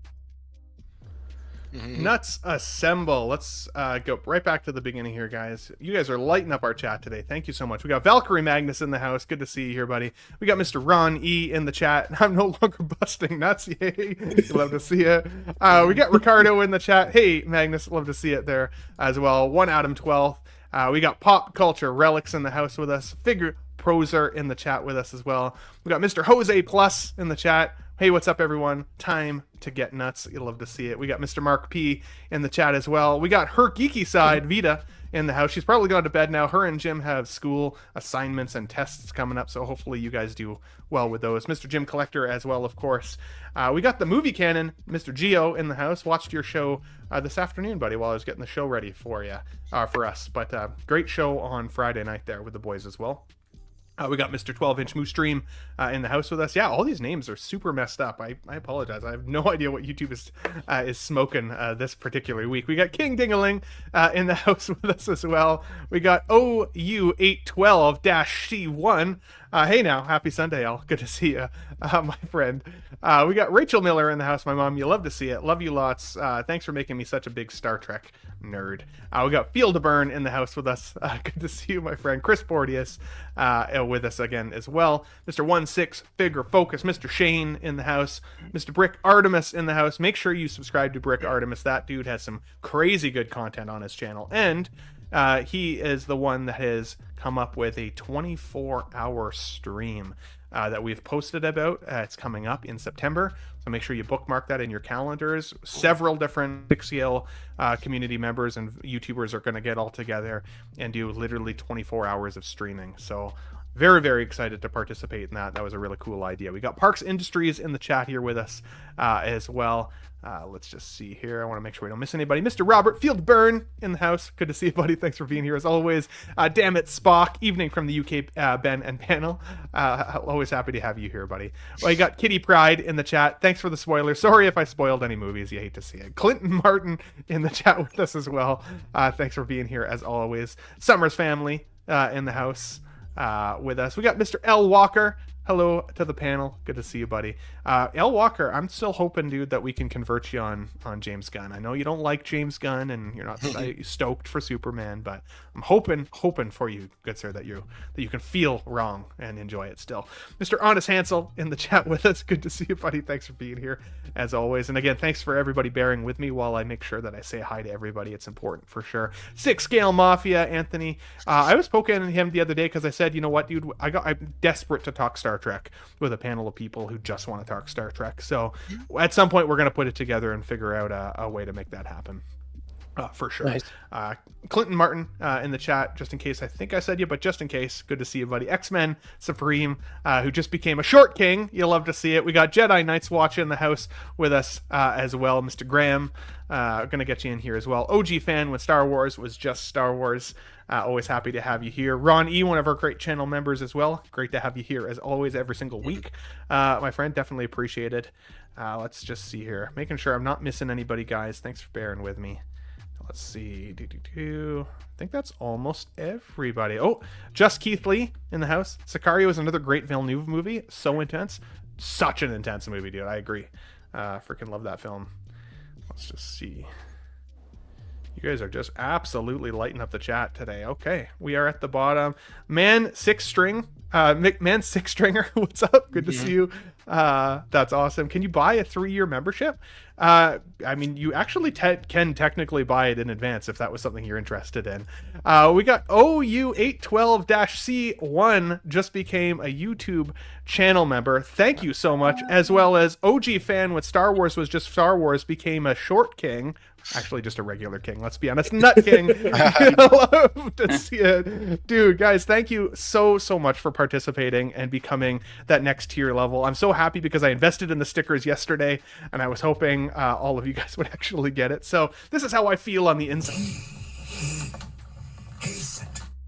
Decent. I'm so happy to get stickers made up for you guys and get them all in your collections. Thank you so much for becoming channel members, guys. Everybody, I really appreciate you both, and all, I should say. Guys, let's stick around here. We got 60 people watching live. Let's jump into some 6 scale news, and this isn't 6 scale, it is Cosbabies. But you know, we talked about this at length last week. You know, oftentimes I've joked about the fact that Cosbabies, you know, 80% of the time, which is probably a stretch, but 80% of the time become hot toys. I was curious, with the upcoming Fantastic Four movie, obviously we haven't seen it yet, but you know, OG fan says, I'm 6'5", not so short. Yeah, you're taller than me. Jesus Christ. Talking in the house, you love to see it.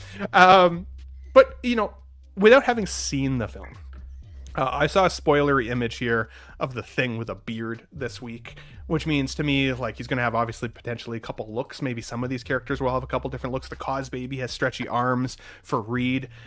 Is this a line you guys are going to go hard into buying, do you think? Especially if you love the film, or is it like a very much a wait and see? Or do you think you could just get like a representation if they go 6 scale? Would one character do it for you for a Fantastic Four representation?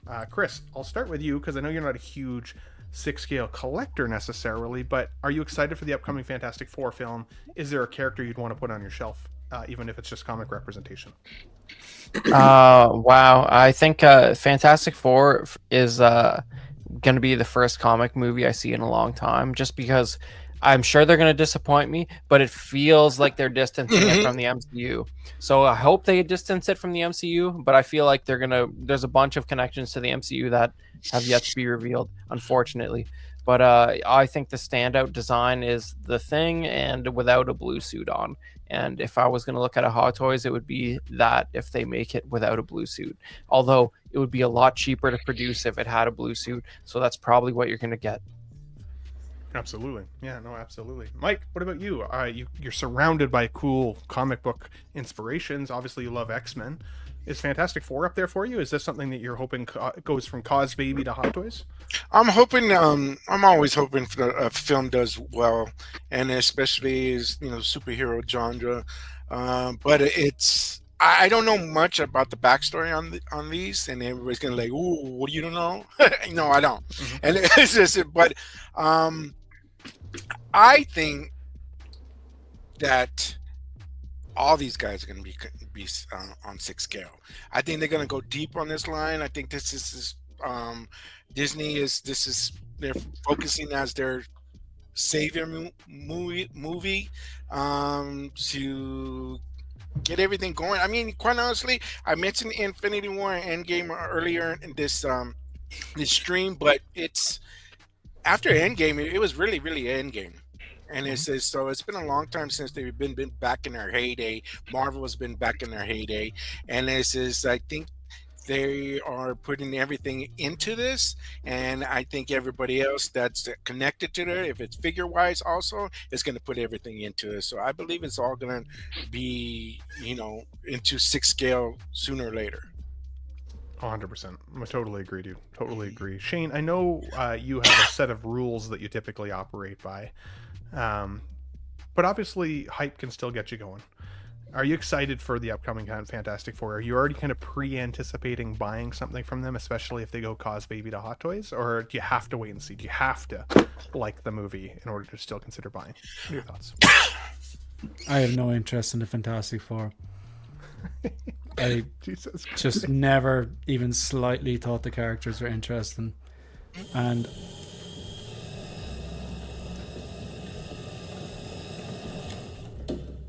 How about nude? yeah, that's I pretty much my energy right now. I need to stop asking you yes and no questions. Like it's open-ended. Okay. Generally, I think I'm quite okay. I don't like passing comment. I saw a lot of people passing comment on Andor without watching the actual series. If you watch the series and you don't like it, that's fine. I'm just using it as an example. But like, I haven't watched Ironheart, but I'm pretty sure it's not for me, and I'll be disappointed. It'll be a massive waste of my time. But I can't say it's bad because I haven't watched it. But I'm also not an idiot, and I've watched Loki season 1 and 2, WandaVision, Falcon and the Winter Soldier, Werewolf by Night, Moon Knight, Secret Invasion. That was a low point of my life. I'm never getting back that time. And I've yet to rewatch one of them. So therefore, based on past performance, I don't feel it's worth my while watching Ironheart. But I can't tell you if it's bad in the same way I can't tell you if Madam Web is bad because I haven't seen it. I have no interest in Fantastic Four as a team. I never really gravitated towards them. No disrespect to anyone who loves Fantastic Four from the comics, but I haven't even watched the old movies from the 90s and noughties because they just didn't appeal to me, and I've heard they're really not great. So, you gotta watch those, man. I'll go see this in the cinema, and if it's great, I'll be like, you know what, Ben? I was wrong. This was great, but no, I see myself watching this movie and just going, it was a day out and not getting anything from it. That's fair. That's fair. I definitely still like the Chris Evans, Jessica Alba, Fantastic Four films for what they were. I recently watched Jessica Alba, Silver Surfer one again. Jessica Alba's in there, man. Yeah, she's Sue Storm. She's invisible for most of that movie. She's a sweetheart. So what you're saying?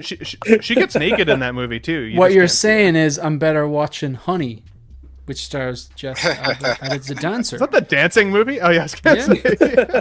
I reckon I'd rather watch that than any of those Fantastic Four. Or it's like Sin City when she's up on stage. It's a pretty great scene too. Shane, those Fantastic Four movies used to suck when they came out, but now they're good. Is that because why are they now good? Because MCU peaked and now it's just really bad and we're starved for good MCU? Okay. Yes. Okay. I think MCU is a bit like a relationship that is coming to an end. It peaks when the two people are in love and they're 100% seeing eye to eye. And then gradually one of them drifts. And every now and then they still have a good day out. But those good days get less frequent and eventually they call it a day. And eventually the reboot is coming. I think that's what's going to happen. Short King X-Men Supreme says they already have the flame effects they can reuse for his Human Torch, which I agree with. Also, King OG fan, when Star Wars was just Star Wars, says if they did just one figure, it would have to be the Thing. I agree. We need a Thing figure, but it would be too weird for them to just do one piece of the team. In fact, I was looking at what's still in the graveyard recently, Adam, and I noticed that Mantis is still in there, and so is Drax from the Guardians of the Galaxy team suit. And whenever we see team suit options, it does stress me out that we're not going to get the whole team. Obviously, we haven't seen the film yet, and the Cosbabies aren't necessarily an exact, correlation to 6 scale. But usually, bigger films like this, we'll see at least a couple of them.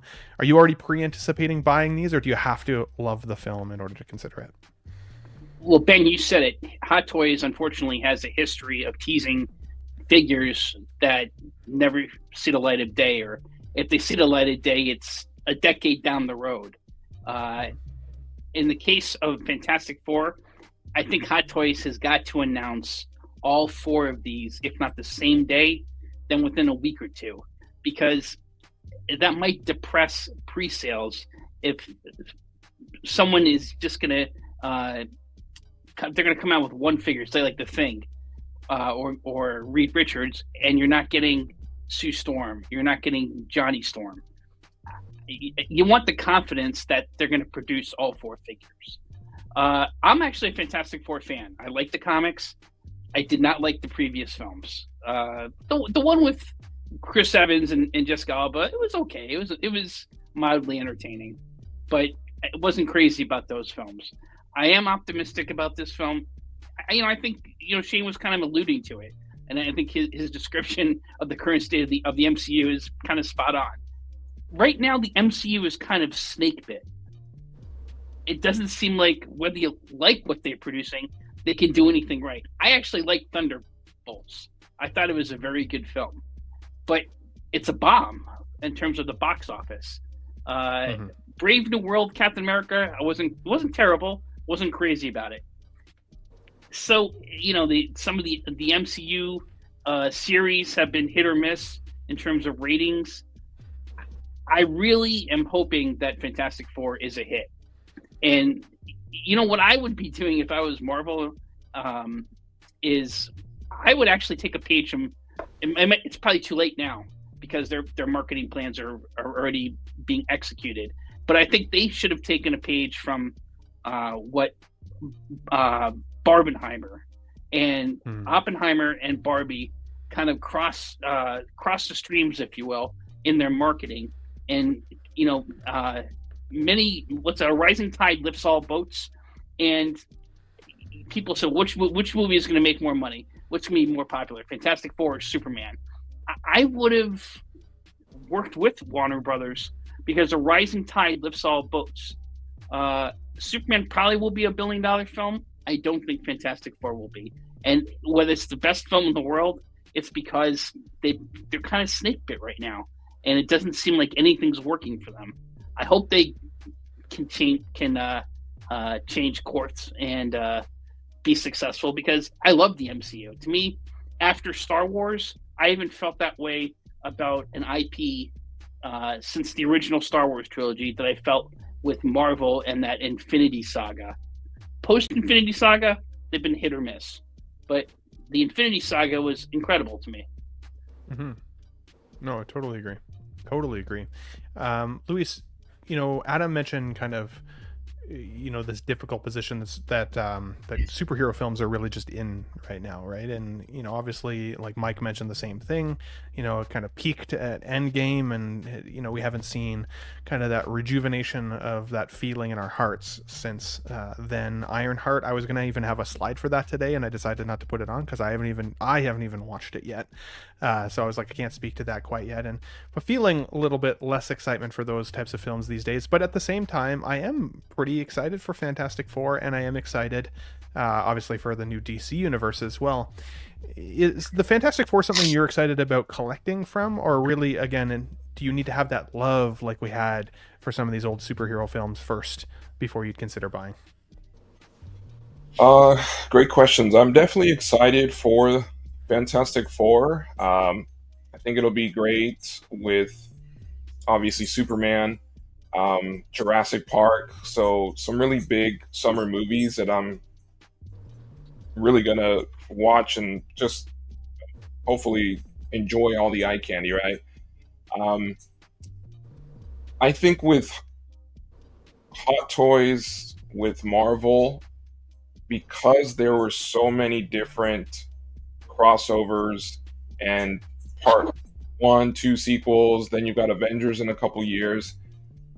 I think for me, and maybe for others, people have to really pick and choose, knowing there's going to be another Fantastic Four team suit. Is this version going to be the one and done, right? I think Captain America Endgame is kind of my peak Captain America, so I got rid of all my other ones, right? So I think you almost kind of have to pick and choose, knowing they're going to make another Fantastic Four lineup, another Avengers, Young Avengers, right? I think that's the problem, is people are not buying all this merch like they used to, because we know there's future projects that are going to be coming up. So Hot Toys probably isn't going to turn out a lot of these figures. You want the Thing, but that's the one they're not going to make, right? Like Drax. So I just think, for me, unless it's a version of a character that I feel like this is their peak suit, then I would buy it. And for me, the nostalgic, classy, Fantastic Four suits, I'd like to see a more modern version.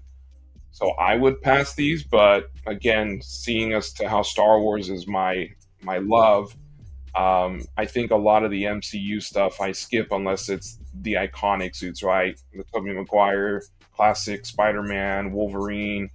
Those are the ones that I'd be a sucker in buying multiple versions, but it's these newer ones that they just don't really do it for me. I'll still watch the movie, though, all day long. I'll watch all the films, but there's definitely some that I've skipped theaters and shows that I probably just have no interest in watching. Absolutely. No, absolutely. X-Men Supreme says to Clinton, Galactus Build-A-Figure. Can you imagine? In fact, I just, you guys know that I collect a lot of, Batman the Animated Series 1/12 scale figures, or the 7-inch line. And I've been collecting them for years. Todd McFarlane started doing them again. And recently, there's a new 4-pack that you can get, which is a Build-A-Figure for the Bruce Wayne. But 2 of the figures I already have.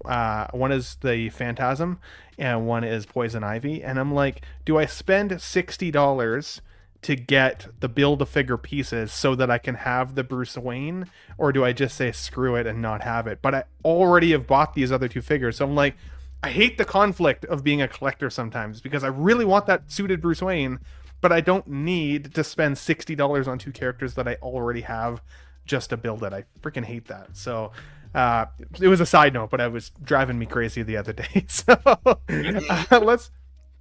let's move on, guys, but thanks for chatting with me a little bit about that. I just wanted to quickly shout out Jazz Inc. before we get into the Hot Toys news. Jazz Inc. Posted yesterday some final photos of Batman in his very iconic Batmobile from Batman the Animated Series. We'd looked at this a couple weeks ago while it was still kind of being produced, and we were honestly, all of us, a little bit critical of how the blue was applied to the outside of the vehicle. At first I was expecting more of like a kind of a pearlescent kind of paint application, where at certain lights it would shine blue and other lights it would look black. And then when we were seeing it, it was like, oh no, there's literally like just kind of blue painted on the edges. And it looked a little janky, if I'm being honest, at the time. These final photos, I think, actually do look pretty great, though. I there's still an element of that, but I think if you're excited for Batman the Animated Series and you're maybe a vehicle collector, this is still pretty freaking cool. I keep saying that it's just under 5 feet. I think it's like 4.5 feet long. So for me, this is a vehicle that I can't afford to buy. But these photos did prompt me, like I said at the beginning of the show, to go, oh, I still need to get that Batman. And so got the Batman coming from Jazz. I'm excited for that. But the vehicle itself, I gotta skip on it. It does look pretty great. Are any of you guys vehicle collectors? Is this something that any of you guys are excited about, or was it kind of a pass from all of you boys? For me, I'm a vehicle collector, and this was originally a pass, but after you showing this to me, I'm like, maybe I do want this. But you said the length, I was like, I don't know if I have space for it. 47 inches. Gosh, it looks awesome, and it would just go great next to my '89 Batman and my Tumblr, and the Batpod too. I don't know. I'd love to get it. This is like a maybe at most right now. Fair. That's totally Insane. Fair. What about you, Shane? I saw you putting your hand up. Yeah, I think this is my first time seeing these images. These are like the most up-to-date images. Yeah, as of yesterday. I think this is one of the coolest Batmobiles, and what I really like about the art style in the animated Batman is that proportions are purposely exaggerated and it just works. The Batman skipping leg day and the big massive jaw and the broad shoulders and the bonnet, which is, it must be really hard to drive. But yeah, it just looks class. But like I'm not getting this. But a vehicle collector, I've got 2 spaces where I can display vehicles. So yeah, in terms of, I've got 2 spaces, but I mean I could end up getting 4 vehicles and just rotating them. So yeah, so yeah, they are pretty damn amazing, I have to say. Like I've got the Jazz Inc. 89, I've got the Hot Toys Tumbler, but I'm going to sell the Hot Toys Tumbler because I pre-ordered the Jazz Inc. Tumbler because I do think it would be better, and the Jazz Inc. 89 is stunning. So, and I'm just waiting for someone to do a 1/6 scale Aston Martin DB5. Oh, 100%. 100%. And this just gives you kind of an idea, right? I mean, Batman is a 6 scale figure. He's about 12 inches tall. Look how small he looks next to this vehicle. Like, this thing is freaking huge. That's a great point, Ben, because if I were to give anyone any advice, which I tend not, we have that joke, I tend not to do that on my channel because if you're thinking about getting a full 1/6 scale vehicle like a Batmobile, or whether it's a Tumbler in 89, whether it's Hot Toys Jazz Inc., whether it's a Blitzway Ecto 1 DeLorean, whatever, maybe start small and pick something like a Batpod or a Speeder and just see how big the boxes are. Because even though it's just a bike, the boxes are enormous. That kind of gives you an idea of what to expect when you get one. These boxes are the size of fridges. Legit. Yeah, huge. Freaking huge. Tijuana Mike, I know you're a Batman collector. Obviously, we talked about that at the beginning of the show. Has any of what Jazz Inc. has put out there in terms of Batman collectibles in the last couple of years, or even this year, really stood out to you as something you're like, oh, I gotta have it. I ended up with, I mentioned to you earlier, with Batman and collecting all different kind of versions of Batman, because he's always different series, different movies, different suits and everything else. I did pick up the animated one. And they said, that's one I've been waiting for. I did get that, so now I can come to collection. As in vehicles, I haven't gone deep into that pricey vehicles like that, but it's beautiful. And he says, but I do have, it's not 6 scale, but I do have all the McFarlane big different Batmobiles, whether it's a Tumbler, whether it's this one, and everything for representation. So I got, I don't know, he put out maybe 7 or 8 of them. And it says, so they're true to size, but of course, that's a whole different ball game. So that's my representation of vehicles. But as in Jazz Inc., their vehicles, I mean, I've seen them and I've seen videos and everything, and I talked to people that have them. They look fantastic. Yeah, dude. I hate to say it, but it was the Jazz Inc. vehicle, the Keaton 89 Batmobile, that made me want to sell my Hot Toys one. Because I got the Hot Toys one in, and I was excited to have it, but like I found that it felt very plasticky. And again, no shade to anybody who has it. It's still a great collectible.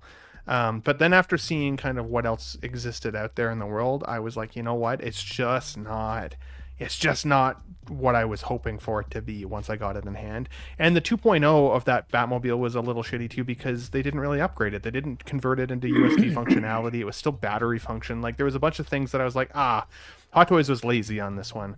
And Jazz Inc. really did take it over the line. And considering that the Batmobile from the animated series is an animated style vehicle, I think that they've done a really good job at kind of fitting it into both categories. It can absolutely look great next to another realistic looking vehicle while still feeling very animated in nature. So excited. Yeah, I'll be going into that 6 scale realm of vehicles. I already pre-ordered for the Blitzway DeLorean. So yeah. Ooh, hell yeah, me too, buddy. Yeah, that's when I'll be diving into that official 6 scale vehicle.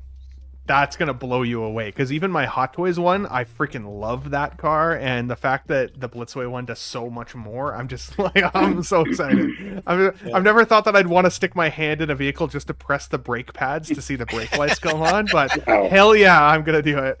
Absolutely. Shane, you had one last thing to say?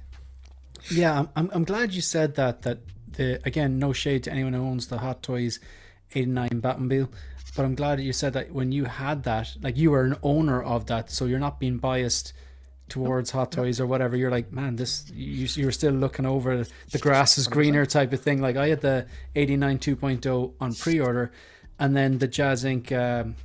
Pre-order photos won me over, and I committed to the more expensive vehicle. And now, like having the Jazz Inc., like I'm literally looking at it right now, and it's just, it screams quality. The paint job is so much better, and it's right next to the Hot Toys tumbler. And while I appreciate the Hot Toys tumbler is still very cool, I just find that it does look like very plasticky, and it does look cool, and it lights up, and it's great, and have it wired up and everything. But I just find that it does look quite small compared to the 89, and I don't think it's that much underscaled. But with Jazz Inc. doing a true 1/6 scale, making it that little bit longer, because I believe the width is more or less the same, the height is more or less the same, it's just the length. But the paint job will, I think, make the two vehicles look like they're both the 1/6 scale vehicle next to the other 1/6 scale vehicle from the different 100%. Universes. Yeah, it's funny. I think I've heard a lot of people who have the Jazz Inc. 89 next to the Hot Toys tumbler are like, yeah, it just doesn't seem to work. It's not as premium. And like that, I have the Hot Toys one there. It looks great, but I'm still gonna I'm gonna sell it, and I'm gonna replace it with the Jazz Inc. And I mean, I will say though, they are overpriced. They're fantastic pieces. They're great quality, but they are overpriced for what you're getting. But again, you're talking to a collector who passes on so much things he likes to get the things he loves. So a lot of the Hope Show Monday nights, you've watched him and it's like, oh, this looks so cool, not getting it. This looks great, not getting it. Oh, the headscope's amazing, not getting it. For times you like have this. to be. You have You to have be like to that. be, especially right? now. Well, and like I was saying at the beginning of the show to Mike, right? Like I spent what $300, almost $400 today just to pre-order 4 different figures, which like when I look at it, I'm in it for another $1,500 just as of today when it's all said and done. And like thankfully I can kick that bill down the road a little bit, but I'm still kind of like, man, there's so many cool things that have come out lately. There's so many things where when I started YouTubing and I started watching YouTubers talk about 6 scale, back then the consensus was, oh, that's cool, I'm going to get it. Oh, that's cool, I'm going to buy it. Everybody was buying fucking everything. And I was like, okay, like, A, what job do these folks do? Like, in order to even afford this? Or it seems kind of full of shit. Or like there's just less selection, so I guess maybe you can make it happen. And you know, like maybe the economy is booming. There's various factors, but nowadays there's just every single week we have a whole panel show every week because there's enough news every single week that we can talk at length for 2 hours about figures and toys and collectibles and nostalgia and all of it. You need to be ruthless, man. You need to ask yourself most a question. people can't keep up. Most people can't. You know, 100%. But like, as much as I have the rules and the my whole triple threat philosophy, whatever you want to call it, ethos approach, the question is, are you going to like this in 10 years' time? You're just spending between $300 and $500, or a Ghostbusters pack. You just did that, but you will like that in 10 years' time because 100%. I'll tell you why. Because you've liked it for probably 30 years. You know what I mean? Like buying a RoboCop on the chair or buying a Battle Damage T800, or if they do a Ripley, no brainers, because you've liked it for like 20, 30 years and you're going to like it. But the latest flavor of the week stuff, that's where I'm like, oh my God, am I going to like this in 5-10 years time? This John Wick from John Wick 4, even as Dune 2, I think is a masterpiece, but it's like, am I really sure about this? You gotta ask yourself those questions. When I was perusing Sideshow today, I saw that the Jack Sparrow figure is now like, what is it called? Like low in stock, right? And I was like, ooh, like I haven't got the Jack Sparrow yet, and I love Johnny Depp and I love Jack Sparrow, and I'm like, maybe, and I put it in the basket just to see, and like Canadian conversion, it was an extra $400, and I immediately talked myself out of it for almost that exact reason, Shane, because I was like, you know what, I do love Jack Sparrow and I do love Johnny Depp, but I don't know if, like you said, within 10 years more of collecting, will that be a figure that I ultimately sell or move out of a display space for something else that I love more? And the answer to myself was probably. So I had to say no. Like, I'm like, you don't need it. It looks amazing. The figure is freaking sweet. But I just can't. Like, I can't. There's too many other things that I want. And, this next figure is kind of one of those. When I was now we're talking. Oh, yeah. When I was collecting comic books, one of the first comic runs I ever collected was the Nightfall comic run. And I got them not as individual comics, but actually as volume books. And I've got volume 1, 2, and 3.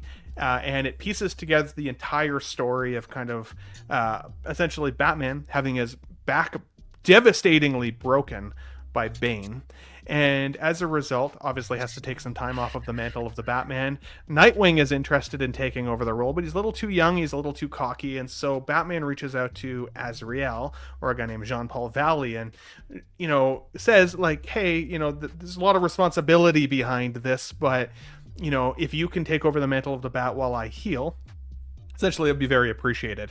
And Jean-Paul Valley says, yep, sure, takes off his mantle of Azrael, puts on the mantle of the Batman, and goes out each night as Batman. And as the story progresses, Jean-Paul Valley realizes just how deadly it is to be Batman, and how handcuffed Batman's decision-making is around being able to actually fight back or kill anybody, because Batman doesn't kill.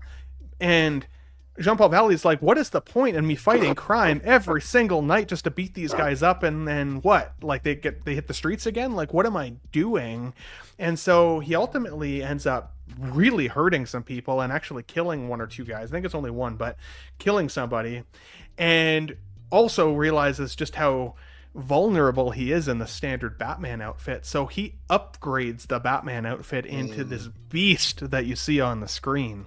But the downfall is that power, ultimate power corrupts absolutely, right? And as he progressively gets stronger and more deadly in this version of the Batman suit, he starts to become somewhat unstoppable and unstable at the same time. And so what ends up happening is Bruce Wayne, who's still debilitated at the time, sends Nightwing after him to say, hey, you need to like calm it the fuck down a little bit here. Like, you can't be hurting people like this is Batman. Like, that is not who Batman is. And Jean-Paul Valley defeats Nightwing in a section of the comic and continues on. And so Bruce in the third book has to essentially heal himself, similar to what you saw maybe in Dark Knight Rises, little pieces of that story in there.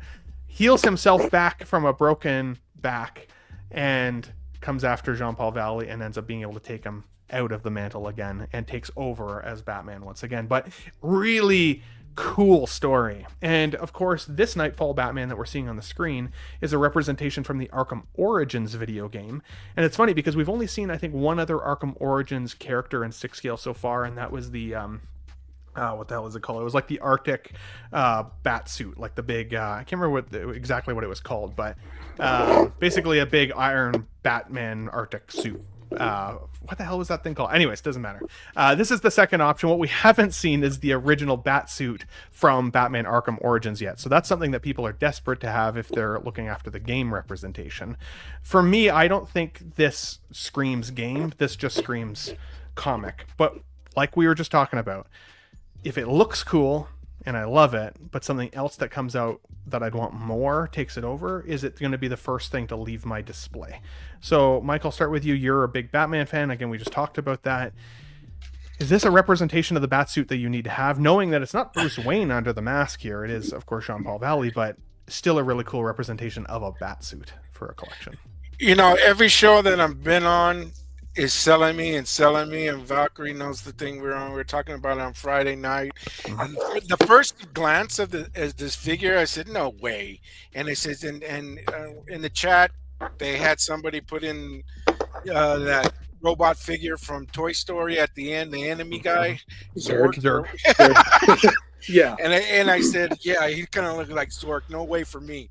But that was last week. And then I'm going day by day and getting backstory and checking it on my own and everything and looking at it, and it says, now I know it. Now I'm piecing this together, and it's looking good. And I'm a collector that likes different Batmans, so Yeah, I'm on the fence. Probably, I'm on the fence, ready to fall off.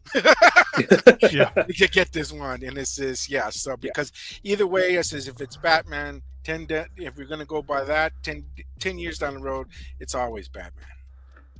That's fair. That's fair. Yeah, man, I'm struggling with this one because it's kind of like it's how I felt about the Spider-Man suits from the video games, where like all the Spider suits from the video games are freaking cool, but like I only need really probably 3 representations of Spider-Man, right? I want a Toby, I want an Andrew Garfield, I want a Tom Holland, and then like maybe a suit from the game if it's cool, like the black suit or symbiote suit, something like that. But how many Spider-Mans do you need? How many Batmans do you need? It's the XE suit. Thank you, Field of Burn. Thank you.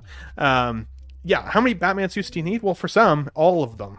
For some, not so much. I think this falls into that category for me where is if I, if there was a month or two where it was like, I haven't bought anything in a while, I've been able to save up a little bit of money again, you go into your local comic store, maybe they got this one on sale, maybe like 25% off. I'm like, screw it. I'm going to get it.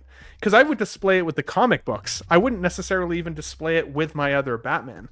But I also think back to one figure that I sold almost immediately after buying it, and it was the Batman Beyond suit. Batman Beyond suit from the Arkham game? What was it? Arkham games, Arkham Knight games. And it was a really cool outfit, don't get me wrong. I even enjoyed playing the suit in the game. But when I posed him up next to my movie realistic Batmans, my DX12 at the time, which is a little bit short for a Batman, I will say, but my DX12 Batman Christian Bale came up to his shoulders. And it looked super weird. It just broke the immersion of 6-scale display for me. And so I sold that figure almost immediately. I'd be worried I'd have the same feeling with this. Adam, did you have any thoughts on this Batman after it popped up this week? I actually quit reading Batman because of this storyline. Really? I want my Bruce Wayne as Batman. Yeah, I wasn't crazy about the storyline. And I read Batman from like the early 80s up through this storyline. And then I'm like, nah, I'm done. I got back into Batman again during the No Man's Land storyline, where I don't know if you read those issues. That's where Gotham, there's a cataclysm, earthquake, and Gotham City becomes isolated from the rest of the country, which Dark Knight Rises and the Batman kind of borrowed some story beats from that.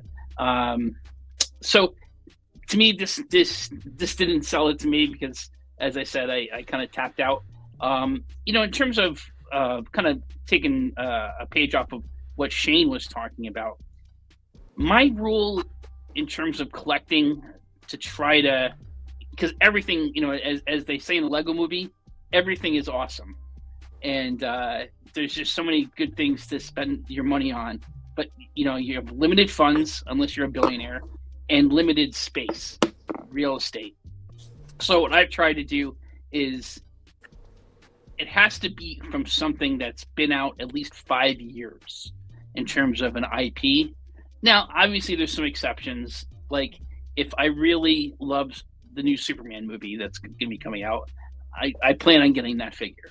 But to me, Superman's my favorite superhero, along with Batman, and that's something that's been out for a while. Or something that's Star Wars that I love, because again, that's 48 years old, so I can hang the longevity of that franchise. But I got it. If I figure if it's something's been around for at least 5 years, preferably 10 years, that means that I've loved that IP, that content, that movie, that TV show for so long that I'm still enthused about it. But I understand this. There's a lot of fans of this comic series. I know X-Men Supreme, he's a big fan of it. For me, I'm a Batman fan. I'm sticking to the cinematic DC universe, with the exception I'm probably going to pick up the Dark Knight Returns graphic novel figure. And if they ever come out with a Batman Year One, that was one of my favorite, Frank Miller Batman Year One. That was one of my favorite comic storylines. If they come out with the Batman of that, I could see picking that up. Hell yeah. Don't forget, X-Men Supreme is a Nut King now, so we do have to refer to him as either Short King X-Men or Nut King X-Men. You love to see it. Sir Short King. Respect to the royalty that is X-Men Supreme. No, well said, buddy. And again, we're victims of selection. It's a great time to be collectors because there are so many great things that are coming out all the time. It really is. I mean, it's exciting every single week, but I'm happy to see some dialogue around, collectors getting real and being like, I can't get this one because I want to get that one. And this for me is one of those figures as of right now. I wanted Scarecrow, Cillian Murphy in my display today more than I wanted this. I wanted Penguin in my display more than I wanted this. I wanted the animated series Batman more than I wanted this because animated series Batman is what got me into Batman, as a kid. Like, those just take precedent. But eventually, who knows? I'm not going to say this won't ever come to the collection. At 16figure focus with a €5 super chat says, please ask Chris about Han.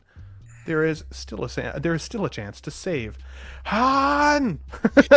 Man, that was more the choking. There's still a chance to save Han. I was going to quit the show right now, but because he sent us that €5, this is for you, Shane. 5. I'll stay. I'll stay as a result. Let's talk a little bit about Elizabeth this Hurley is like, I think she's approaching, I think she's like 58 now. She's almost 60. And she still looks amazing. Yeah. Oh my god. Whatever she's eating, she needs to keep eating it. Absolutely. Or we need to eat that. Yeah. I need to. Don't get us in trouble, Eric. Jesus Christ! You're trying to kill me. You can't say things like that. Let's get nuts. Sorry. That was the funniest thing that happened all day.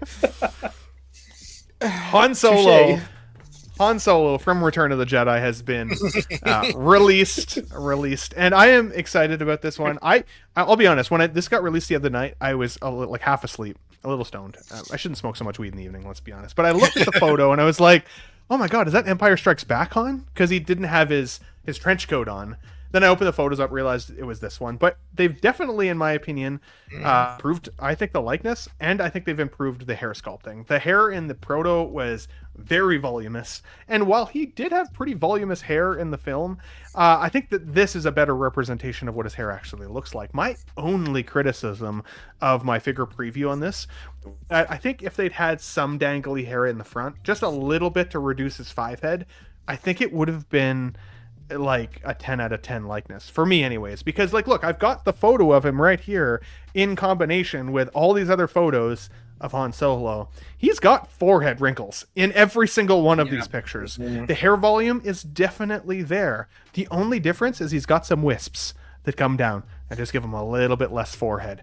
And so for me, I thought this was amazing, and I said it as such. I'm the type of person, I have a hard time being honest or dishonest, I should say, about my feelings. If I like something, I'm obviously going to like it. If I don't, I'm gonna not. I liked both this and the Luke Skywalker we're going to talk about in terms of the blogger photos. But I'd be curious because I know a lot of people, maybe including Chris, were feeling like this way. I'd like to take his face off. But maybe not. When you saw these vlogger photos, Chris, go up, what were your thoughts on Han Solo here at the release stage? All right, I'm probably gonna expose myself as being a very different style of collector than you guys at this point. But it's obviously S tier character. But when it comes to like statues and figures, I'm a little more like sure, it has to be a franchise I enjoy, but like I'm a little more drawn to the novelty of certain costume designs and stuff. And like, the figures back in the day of the generic man did not sell as well as the armored trooper, and Hot Toys knows that to this day. Harrison Ford might be an exception to that rule, but there's just something slightly less fun about it. I don't know how you deliver those little hair wisps when you have sculpted hair that you're looking for there. Is there a good example where Hot Toys has done that?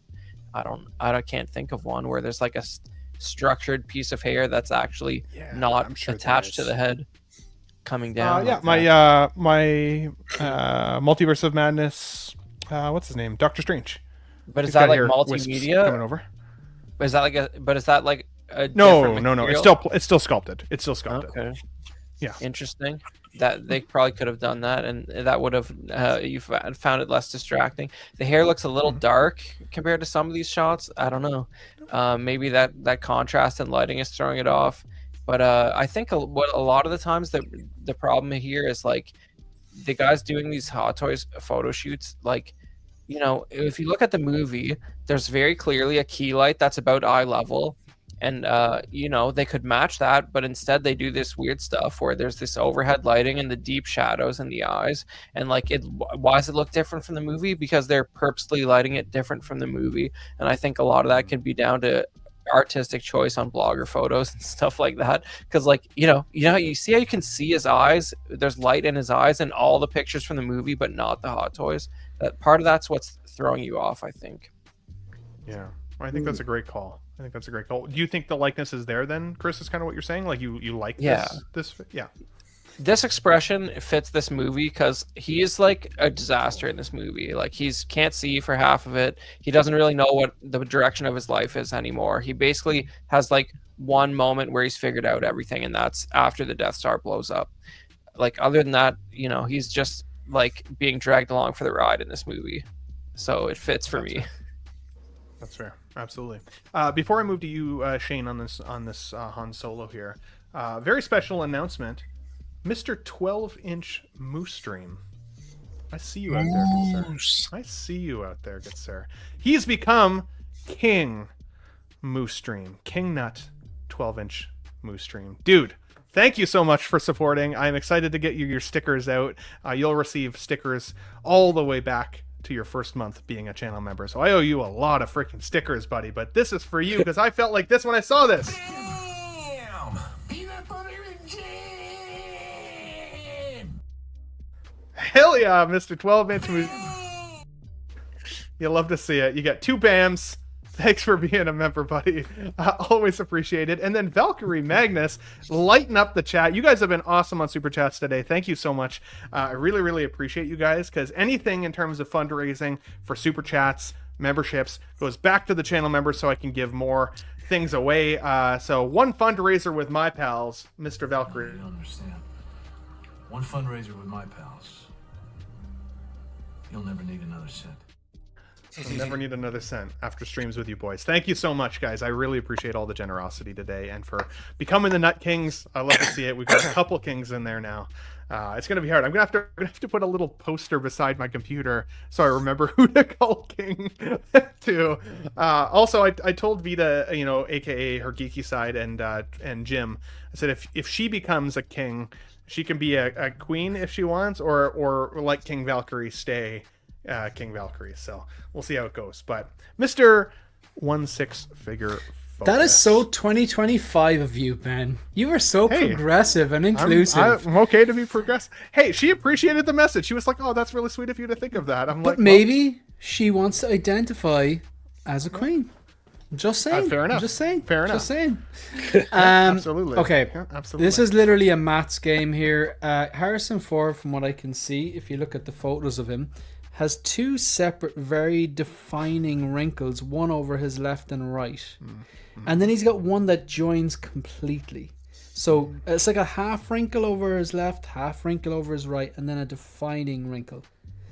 This is before what Botox. I can see from his actual photos. But then when you look at the Hot Toys one, I think there's like an extra 2 wrinkles.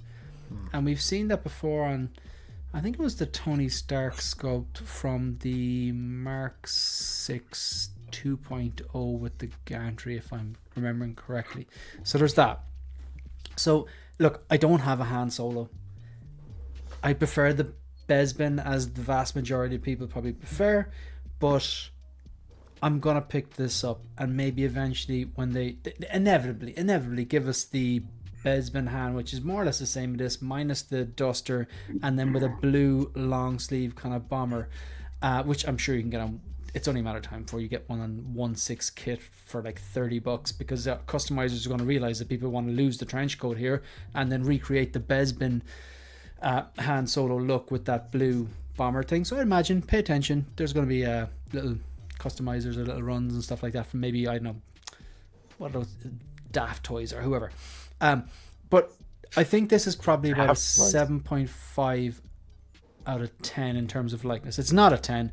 It's not a 9. I don't feel comfortable giving it an 8, but I don't feel comfortable giving it a 7. I think the likeness lies around a 7.5, but overall, I think the figure's pretty damn good. I mean, it's a Han Solo. We thought it wouldn't happen. It did.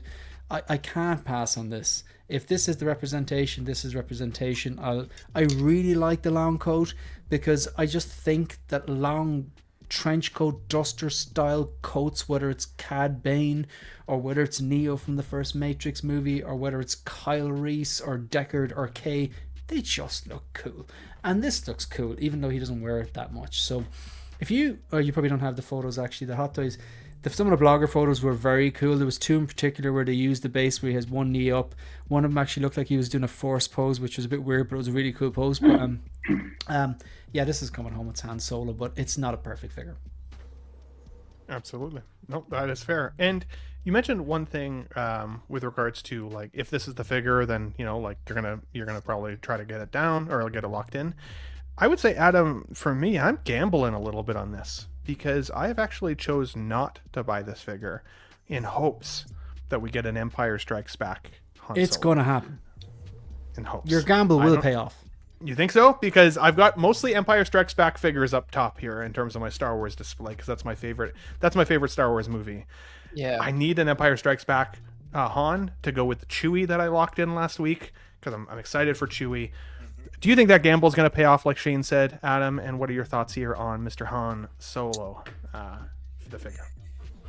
I actually did a video last year where I said that my most desired Star Wars figure is Bespin Han, and I think that's over and over again in streams I've heard people want Bespin Han. I couldn't wait anymore. I found a custom on eBay for a pretty decent price. So I have that. That's not to say that when Hot Toys actually comes out with the real deal that I wouldn't pick that up. But for the time being, I'm pretty happy with what I got. I have the New Hope Han and I have the Stormtrooper Han. So I initially didn't, when I pre-ordered this, and I day one pre-ordered this, Han's one of my favorite characters. I didn't think I would display it with the trench coat. But now I am going to display it. I have the Endor Leia and Wicket and Endor Luke. So I'm going to display the 3 of them together on the shelf. I have a space for him. I think this looks tremendous. I think it's actually an improvement over the prototype. The prototype, his hair was a little poofier. So they kind of decoiffed the hair. Looks a little improved upon that. In terms of Wrinklegate, I think the scandal that's become Wrinklegate. I think you've in these photos here you've provided the evidence that Mr. Ford had wrinkles at the time of filming of Return of the Jedi, so we can dispel those rumors and concerns. I think I'd give it like a 9.5. I think it's a pretty solid figure. This is actually of all the figures on my pre-orders, this one and Hugh Jackman Wolverine from Deadpool and Wolverine are my top 2 most wanted pre-orders. Crazy. Well said. Yeah, well said. And it's interesting to me, Adam and Luis as well, because Luis, I know you're a huge Star Wars fan. You got Star Wars surrounding you.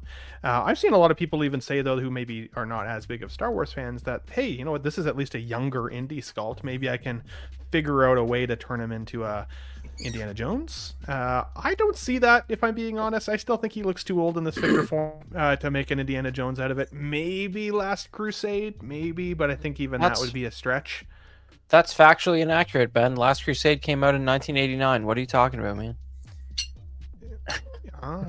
Is that after Last Crusade? Yeah, it would be after Last Crusade is 6 years after this. Yes. What? No way. He looks older in this than he does in Last Crusade. That blows me away. Yeah. I did not know that. You know what, Chris? This is for you, okay? I'm gonna loop you in to the show sheet in advance because you hate to see Right, it. okay, people, you have to tell me these things, all right? I've been frozen for 30 years, okay? Throw me a frickin' bone here. I'm the boss. Need the info. Okay, no problem. Okay, no problem. Okay, but I didn't. I honestly, I thought it was the other way around. That is crazy to me. So you could technically turn this into an indie figure then, if that's the case. You learn something new every day. Louis, Hair's a little different. Go ahead. Hair is definitely a little different. Louis, what do you think about this Han Solo? Would you turn this into a Last Crusade indie? Maybe have both. What are your thoughts? I'm a sucker for Harrison Ford. I got my little Han premium format way back in the day, so this was an easy order. I knew Hot Toys would just kind of change some of the hair just because, you know, they've gotten better in terms of online criticism. But this was an easy order. I have a theory when it comes to these, you know, main cast figures that they will do what we want. Obviously, they're going to do a Bespin Han. They're going to do it when it's a more expensive figure, kind of price-wise. And they're going to chalk it up to inflation, of course, better technology. And they're going to do it years after, right? This is our first Han after so many years. They're going to do Bespin so many years after this. So, yeah, you'll get it. It's just a matter of when, not if. But when you do get it, it's going to be more expensive. This is $290. Last Han was $225. I would see them easily break, you know, $330 for a Bespin Han. But I think it turned out great. I do think it's a more modern Han sculpt than A New Hope. So I like that. I like the separate eyeballs. And, you know, I think what Chris said, yeah, lighting is a big thing with a lot of these blogger picks. And they just focus too much on studio lighting that it really takes away from what the figure actually looks like in hand, which is what a lot of people really do like, right? Everything generally looks better in hand versus these blogger photos. But in any event, I'm a sucker for collecting the figures or the characters that I love the most, all versions of them. So I'll get this. I'll get ESB when it comes out, and yeah, bring it. So I'm excited. I would get another indie younger figure. I have the DX06. I have the old Harrison or the new older indie figure on pre-order. I'm excited for that. But I can easily see a lot of these third-party companies taking this sculpt, modifying it, and then making that young indie figure. It's going to happen, especially now that Hot Toys released their older indie figure. They have the patterns for the leather suit or jacket. They're going to have the pattern for this sculpt. It's going to happen. It's just a matter of when. Oh yeah. Yeah. Honestly, sorry. What I was going to say, I must have just been hat-fished, Valkyrie, because when I see this photo of Harrison Ford here, and then I look at this photo, I honestly think he looks younger in this photo. He does. He does. You're not wrong, man. You are not wrong. I am blown away that that's the case. I am literally like floored. But the hat's hiding shorter hair. The hat's hiding the wrinkles, bro. That's what I mean. Yeah, being hat-fished. That's a great point. That's a great point. Valkyrie, what were you going to say, buddy? Sorry to cut you off, man. Oh, I was going to say one more thing. Is, you know what? There's another idea. We do have a Red Hulk. We could do a Red Hulk indie as well. Red Hulk indie. Yeah. I love that. I love Disney. That. Why not? Yeah. Yeah. That would be kind of cool if someone does their own, like, what do you call it? Custom Red Hulk indie. Hey, they have those Venomized figures. You never know. Yeah. I just add a tidbit to this. This is, I think, everybody pull out your wish list, because in the next 2 years, I think that Bespin Han's coming out. Another Leia, maybe some droids or something to that effect. Because we got to remember, this is in 2027 celebration, 50 years. So with this, they start dropping in, especially that year. I think a lot of things going to drop. They're going to go 50 years back, go to the original cast, start dropping things. That's my hopes. And this is, but I think it's going to happen. Totally agree, dude. I totally agree. I'm very highly anticipating again Bespin Han, and an Indiana Jones. I need a young Indiana Jones. It was another gamble that I did. I didn't buy the old version of him because I'm like, please, for the love of God, just give us the younger version. Also, Moose, who just became King Moose in the chat, says he could be either referred to as Super Moose or show his muscle rack. So nice rack, good sir. I love to see it. Looks like he just constructed this. I know Moose is a big vehicle collector, which is pretty cool. So I'm sure maybe you got some vehicles planned for this or some figures, but let us know what you plan to put on this rack, Moose. Now you've inspired me to make a new Austin Powers clip as well, because obviously I'm an Austin Powers fan, of him saying nice rack. Love to see it. So I will make that just for you, Moose. But yeah, good job, buddy. These things are hard to build. I pinch my fingers every freaking time I put one of these bad boys together. So hopefully your fingers are intact, good sir. Let's talk, last but not least, about our boy Luke Skywalker here. Dark Empire Luke, of course, and there was an artisan version as well as a sculpted version here. We talked a little bit about his codpiece at the beginning. Let's try not to focus on that, because I think really the focus here should be the artisan styling, or the hair, as well as the sculpt. You know, was it this? Was it that? Was it both? Which version of Luke did you go after? Maybe it's neither. I thought people were going to give me a harder time on my video the other day I made of this, because once again, this came out. I got excited. I went and made my take video. I thought this looks like Luke Skywalker, if I'm being 100%. I see Luke Skywalker in this sculpt. I get it that the representation of the character is from a book, so maybe there could be some creative changes slightly, but I made my video saying I think this looks just like him. And then I watched a few YouTubers out there afterwards say, like, this doesn't look anything like Luke Skywalker. It looks like some twins that I'm not aware of, or just other people in general. I don't see Mark Hamill in this sculpt. I don't see it. I don't see it. I don't see it. And it immediately made me question my entire existence, because I was like, man, I must be getting blind to these things lately, or I'm just nostalgia blind, or like, I'm not sure. But I personally think this looks like Luke Skywalker. And I really liked these blogger photos. The only thing that got me a little nervous is our boy MRC Collectibles, or MRC Collection Ventures on Instagram. MRC typically gets some of these figures pretty quickly, because I think he lives on that side of the world, so he often gets his videos out pretty quick, which I appreciate, because it gives an in-hand perspective of what these figures can look like once they come to our display. And I will be honest, the hair in these photos, shout out to MRC, thank you for sharing these with us. I don't think the hair looks that great here.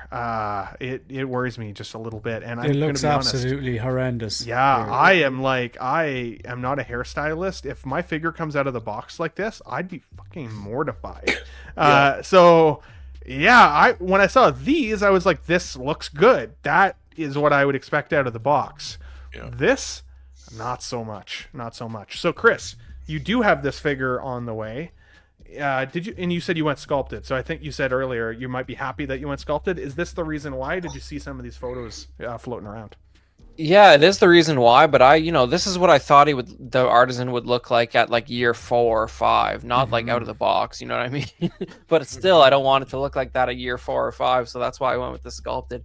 I just think it's a real. I don't think rooted hair is bad every single time. I just think it's bad 80% of the time. I think this length is just a real challenge to make it look like it has weight, because like you have so much. Like the physics of it is just so different when you have hair that short on something that size compared to a real like full-sized person, that it's just like, I understand it with like a Gandalf figure or something where it's long enough that, and you're putting a hat over it and all that, and it makes sense, and it's not going to look like 1/10 of its actual weight. But I think this sort of thing is inevitable. You've all seen those. It's like rooted discarded toy dolls that are 10-20 years old. They look crazy, man. It's just that's what happens. And maybe I could be proven wrong. I don't know what the oldest good quality rooted 1/6 figure is that somebody has in their collection still, that they're just doing it right. I would love to be proven wrong. I just don't believe in it as a concept. 80% of the time I don't think it's a good idea, but I am excited to have this figure. And I think it's okay if the look's a little bit off, because here's the thing, right? Like Cam Kennedy did the art for Dark Empire. None of the characters look like the actors inside the pages of the book, but his name's escaping me now. The artist who does the covers for Dark Empire. It's on the tip of my tongue, but basically what he did is used Empire Strikes Back promotional photography as reference and then redesigned the costume. So yeah, on the covers of the Dark Empire issues, it does look like Mark Hamill, and he does quite clearly have the Return of the Jedi saber. So I think it's for me, this is a reference to the covers more than the book, but I do love those covers, and some of them are like incredibly iconic with the world devastators just turning and burning the terrain in the background while Luke has this costume. And I'm excited to get it, man. And I can't believe it's real. I guess it's real because it's an easy sort of kit bash from existing parts for them, and that's the only reason we got it. But from a marketing perspective and like a Disney perspective, it's like, why does this exist? And I'm glad that it does. I think it's pretty cool that it definitely exists. Ray Alerts here says, if it's behind glass that's airtight, shouldn't be fine forever. Not necessarily. Humidity still is ambient in the air, right? So if you live in a humid environment, I would say make sure your collectibles are at least temperature controlled in that environment, or else, and humidity controlled as well, because you will see some floofiness of this hair over time, even if you're not messing with it. And all it takes, even sometimes, is just taking it out of the box. The other piece is about Artisan and rolling eye system. I was thinking about this the other day. I really hope they can figure out another way to allow us to move eyes around if they have rooted hair, because taking off the back plate of the head to be able to move the eye around is just asking to mess the hair up. And again, if you're not a hairstylist, getting that back into place, it's going to be wild. So like, I know that they've considered doing like the magnet eye rolling system in the past, similar to other companies. I think J&D was piloting that, but I really hope they go with something else, because otherwise, if I got a rooted hair figure in my display, I'm not changing it, or I'll change it once, and that is the way that it'll stay. But Shane, you mentioned obviously in the chat here, you think this looks bad. Is this shaking your faith on Artisan? Do you have any other Artisans at the moment? I have no faith in Artisan. I think it looks absolutely awful. I think that I think Chris made a great decision going with the sculpted, and I feel like I'm being a little bit hypocritical saying that it looks bad, because in my video, which I was reacting to the blogger photos during the week, and it was the first time I was like, okay, these Artisan blogger photos look quite good. Like, as in, that's the blogger photos, and that's the Artisan, I believe. Yep, that's the Artisan. Would that be right? That looks pretty Artisan good, sculpted. Artisan sculpted. As in this, okay. Hot Toys are better than InArt when it comes to sculpted. The Han Solo's not a great. It is definitely not a good example of Hot Toys good sculpted hair. They're better than that, and we are critical because we compare the current sculpted Hot Toys hair figures to their best, and that's just the way it is. This one here, I'm glad Chris said, because I believe this is your first ever Hot Toys pre-order. Am I wrong? Am I right? Pre-order, yeah, that's true. Yeah, and you're a big like expanded universe guy, I presume. I'm assuming. There. Is there any other figures from it other than Starkiller? I guess that's it. Yeah, so you've probably read like the Thrawn novels and stuff. Yep. Yeah. So, like, for you to put your hand in your pocket and drop X amount of money on this, I'm glad you went for the sculpted, because I think the sculpted is more predictable. It is what it is. Whereas I was really genuinely impressed when I saw the blogger photos for the Artisan, considering, as you said, the physics of it. It's shorter hair. It's not it's a 1/6 scale human being, with the hair is probably still as thick as a normal person's hair. So it's harder to recreate that. And I was so impressed by it. But the MRC, it looks terrible. And I watch Reagan's views, because he comes across it. He shows us these photos so quickly of the figure you want, and it's nice to get that insight. So it's no shade on him, but this looks absolutely awful. InArt do better rooted hair. It's that simple. I have yet to be impressed by a Hot Toys rooted Artisan figure. The only one I have on order is the Black Widow, but if that comes out kind of like, I know the Elizabeth Olsen, I'm using my train of thought, what's the Endgame Scarlet Witch with the curls? If it comes out looking like, again, the sculpted option was better on that as well. It just the curly, it just didn't work. So if the Black Widow Artisan version looks phenomenal, there is no sculpted option. If the hair turns out like the Scarlet Witch version, I'm not keeping that. It's just, I just do not think they're up to the standard, and the Hot Toys fanboys will tell you you're a hater or whatever. You gotta call a spade, folks. Hot Toys are a fantastic company. They're very good at certain things. But InArt have the edge and rooted hair. I don't even think it's close. I agree. But I just want to point out, this guy probably just opened it straight out of the box, and the other blogger photos, the guy probably styled it a whole bunch. I just don't want to be the guy who has to style it a whole bunch. So I completely agree with you. You 100%. The example I give, I took out my before I had a YouTube channel. I started by just, like a lot of people do, taking photos of your collection, and I hadn't taken out the light box since March or May 2023, and I was a bit embarrassed, so I took it out yesterday and I took photos of the InArt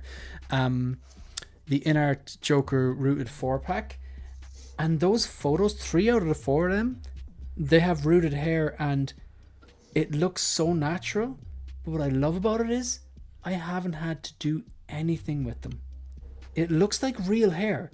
Yeah, there's a load of product in it, but it's like, it looks like real hair. I took it out, I unscrewed the tube, and I was like, it's already pre-styled. It looks more realistic than the sculpted hair, and I don't have to do anything with it. You're absolutely right.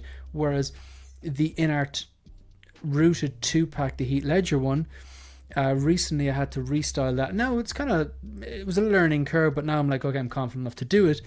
I don't want to have to do it. I want the real look, but I don't want to have to be a 1/6 scale barber / hairdresser.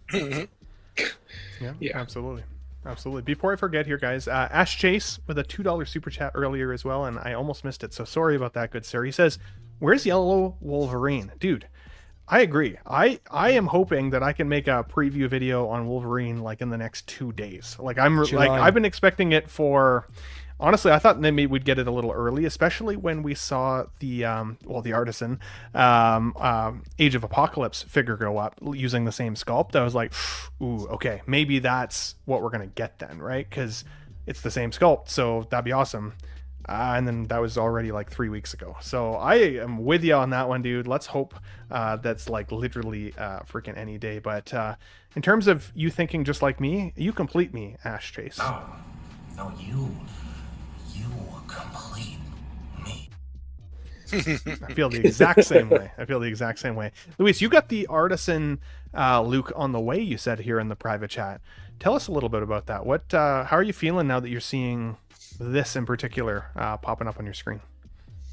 I have most of the Artisan releases to date. Unfortunately, I've noticed that no 2 hair jobs look alike. I actually just sent a picture to some of my other buddies about which Anakin sculpt to pick on the light side. And it's just a matter of one will have more product versus the other, so it looks a little tighter, more maintained. And that's just what you're getting because, it's all done by hand and whatnot. Unfortunately, with that being said, I also feel like you almost kind of have to have multiple artisans to pick which one looks the best versus obviously sculpted. You don't have to worry about that.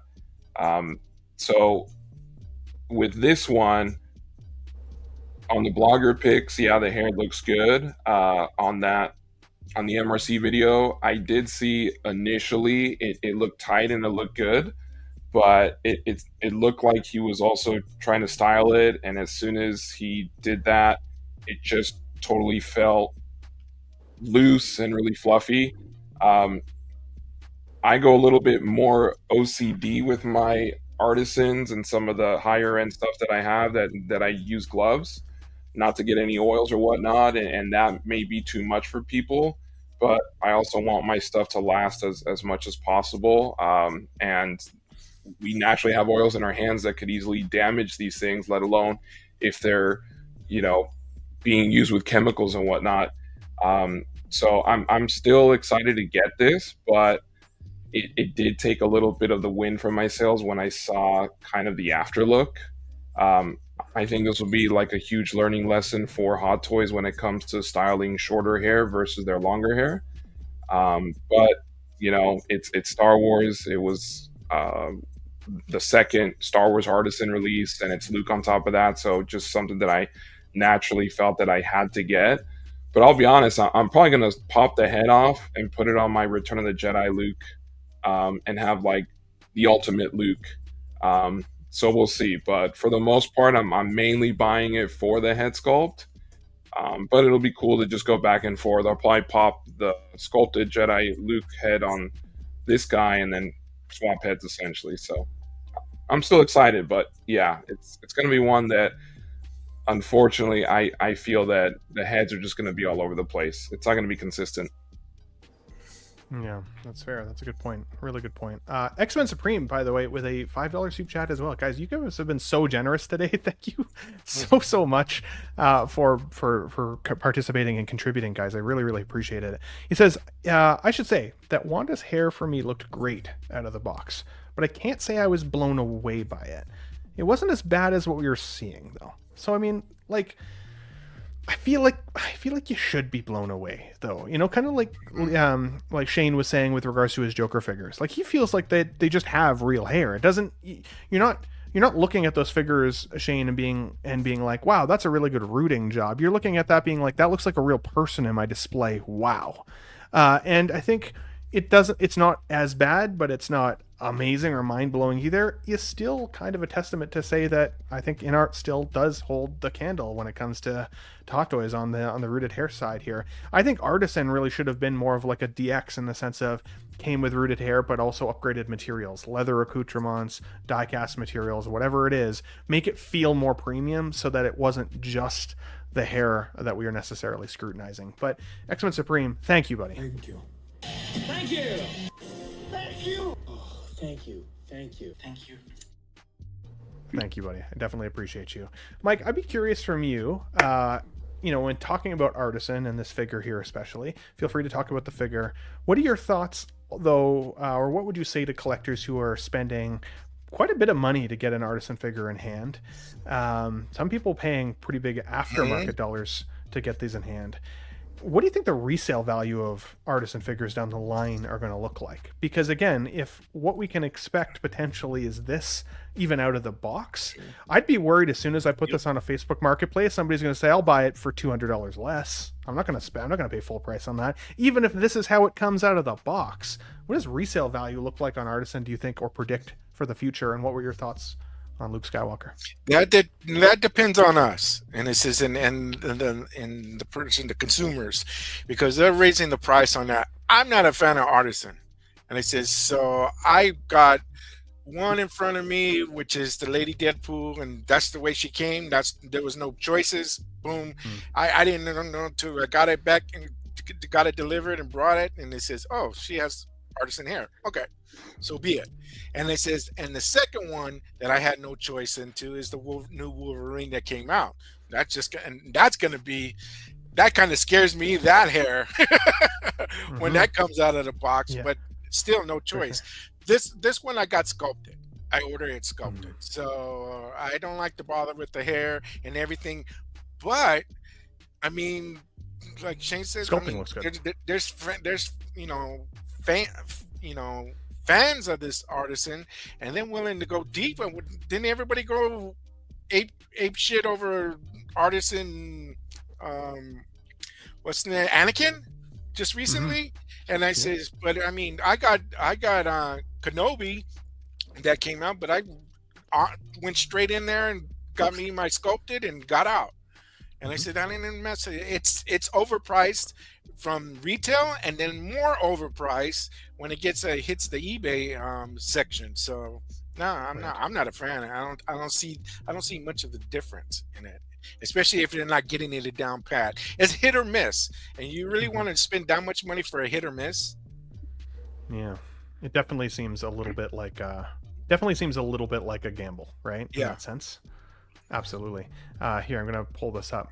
Shane, this is your photo of Arthur Fleck, of course, in your light box here. Tell us about this. Yeah, I'm gonna scroll through. Sorry, I've got a few of these. I'm not sure how well they're going to transfer, but they're on my Instagram anyway. But yeah, like I've literally that 4-pack. You have the Arthur Fleck. You have the Joker, where he's essentially dressed up as a clown with the big clown shoes, and he's got the everything must go sign and the fake clown head. So obviously that's has the hair on it. It's like it's supposed to be a fake clown head and hair, like a skull cap and the green. That's not a rooted job. But the Arthur Fleck, the dancing scene where he kind of makes that transition from Arthur Fleck to Joker, and then the red suit, they're all rooted hair jobs. And like if you look at that there, I haven't done anything with that. Nothing. I haven't like styled it with my fingers, or I haven't taken a little paintbrush and a dab of water. I know I could, but I don't see the reason why I should. It looks like proper rooted hair. Now maybe I'm mad and you're like going, oh, that looks terrible, Shane. And people saying like, like someone touched on it earlier on there, like people's complaining that, like, say, I think the person who was touching on it wasn't complaining that some rooted hair figures have product on it. They were saying it kind of has to have product hair. It has to have product on it to maintain it, that pre-styled look, because you want to take it out of the box and be pre-styled. And I want it to look like real hair, but I don't want to have to style it. That's what I'm saying. So if it's product in it, that's the trade-off. That looks like natural hair to me. This is the one that's obviously fake. Like, it's because, it's if you're a human dressed as a clown, you're going to have the fake hairs. That's not a rooted hairs. That's the 1 out of the 4. It still looks good. Rooted. That does look good. But that one there, like, that's just the way it comes out on the box. You could probably make it look even better. I choose not to, because I think it looks really well. Because in that scene he's kind of sweaty and has if you look at it, they've made an effort to have that kind of, he doesn't usually have a fringe in the movie, but he has those hair coming over his forehead after he's running. He's a bit sweaty after killing all the Wall Street guys. It's sweaty work killing Wall Street guys, you know yourself. I love that pose. It's so simple. But and then the rooted hair job, like I just took that yesterday, and I mean, does it's that good. Not look tidy to you? I've done nothing with it. I mean, I know you could make it look a bit more slick back if you take a tiny little makeup brush or a paintbrush and dab it in a bit of water and reactivate the product, but at the moment I don't see the need to. You know what I mean? And I have done my previous in-art figures just to make them a little bit better, but they just have the edge at the moment. Hot Toys have a great company. I have a lot of vast majority of my figures are Hot Toys, but they're just not there yet with the rooted hair. So if the Artisan Black Widow turns out poor, I'll be like, I'm going to hold off on this for a year or two and see, and then they get up their game. So yeah, thanks for letting me share that, Ben. Appreciate it. Beautiful share. They're great photos, by the way, buddy. They look really, really good. They look really, really good. And those bangs look fantastic on that one Joker. Adam, what's your experience been with Artisan so far? How are you, like, what's your pulse in the water? Are you liking what you're seeing with the Luke here? Overall, in terms of the line, X-Men Supreme here, King X-Men said, he's pretty confident Weapon X is going to look amazing with the hair. It's supposed to be all jacked up, and he's going to still mess with it anyways to shape it a little bit. But that's one Artisan figure that I think wild hair would actually probably look freaking good on. What are your thoughts on all that, Mr. Adam? Yeah, that one, I have that one on pre-order, and that one I'm not worried about because it don't matter. It's how you. Yeah, it's going to be wild. I have the Artisan Anakin, and I'm happy with that. Haven't had any issues with that. That's the only one I have in hand. As I said, I have the Wolverine, Weapon X Wolverine, and I have the Attack of the Clones Obi-Wan Artisan on pre-order. I don't, as much as I love Luke Skywalker, and I actually have, it's off camera here, but I have the first issue of the original Dark Empire comic hanging on my wall here. It was a great series, and it came out in a time 1991 early and through 93, and then a couple came out in 95 when it was like a desert of Star Wars content. There was, those of us original trilogy fans who were around when the original trilogy was out, we thought we may never get any more Star Wars. So between this series and the Thrawn novels, it filled that hunger for more Star Wars. This reminds me of, I don't know if you guys remember that meme of the blue dress, and whether it's a blue dress or green dress, what color is the dress? And it's that one trips me out. You see some of the videos, some of the photos, it looks like more camo, and other ones look like Zac Efron, Luke Skywalker, or the Sweet Life twins. You know, like my. That's the guys. Those are the guys I was telling about. Yeah, I couldn't remember. Yeah. So, it's a little disconcerting because I can't get my handle on is this a hit or a miss?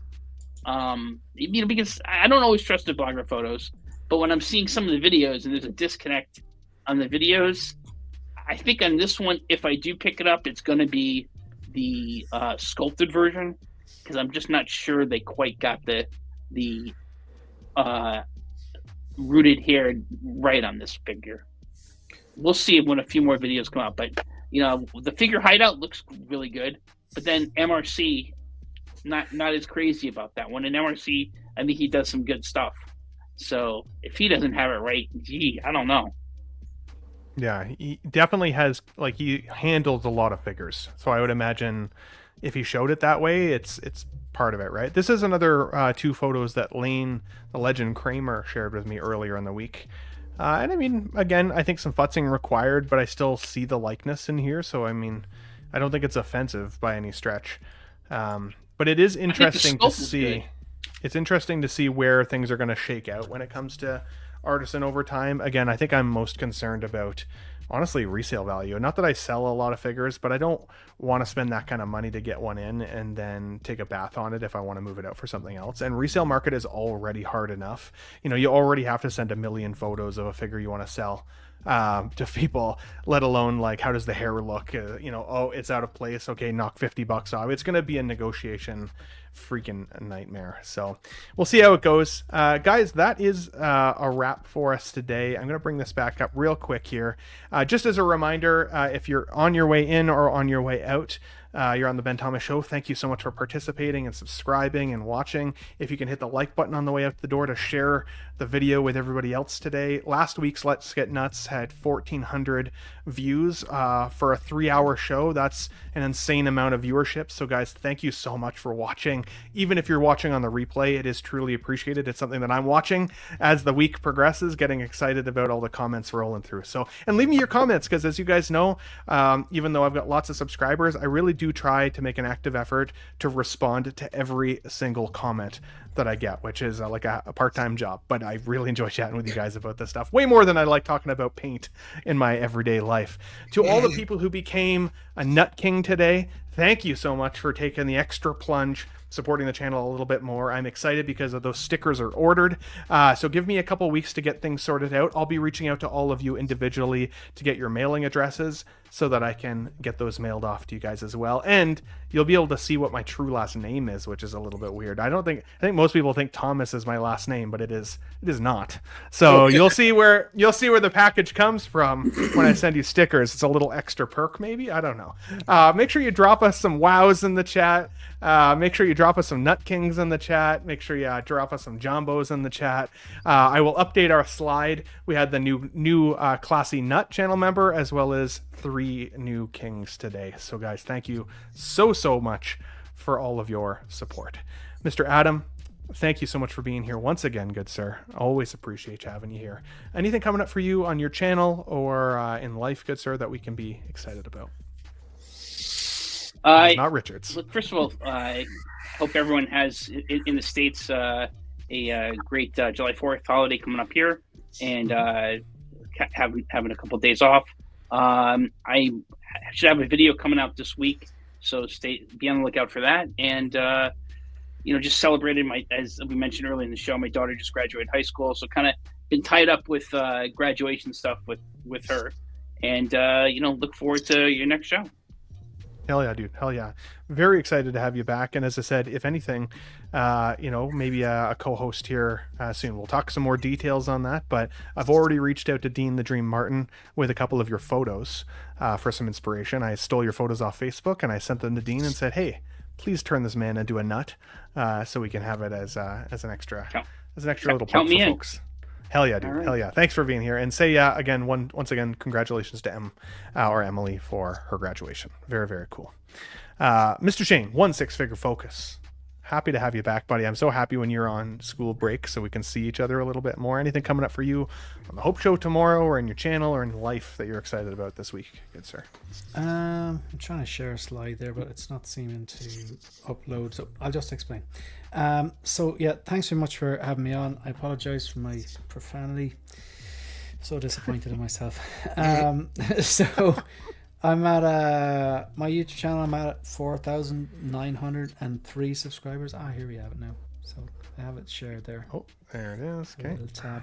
So yeah, my YouTube channel is called 1/6-figure focus. It's basically self-explanatory, and I have 4,903 subscribers. So if you're one of those 4,903 subscribers, I greatly appreciate it. And if you're not, if you're watching there and you appreciate the direct takes, maybe you'll go over and click on the subscribe button. I'm also at 1,000, I want to get this correct, on Instagram, 1,991. I'm 9 followers away from hitting that 2K, so little milestones. If you're on, I'm after knocking over my ring light there. I stretched too far. I flew too close to the sun. Anyway, I appreciate it if you hit the subscribe button, hit the follow button, and thanks for having me on, Ben. I really enjoy it. And you know what I love? I can just have a few beers and not have to worry about slides or sending links to people or keep putting manners on people or whatever. Like, so yeah, thanks very much. I really appreciate it.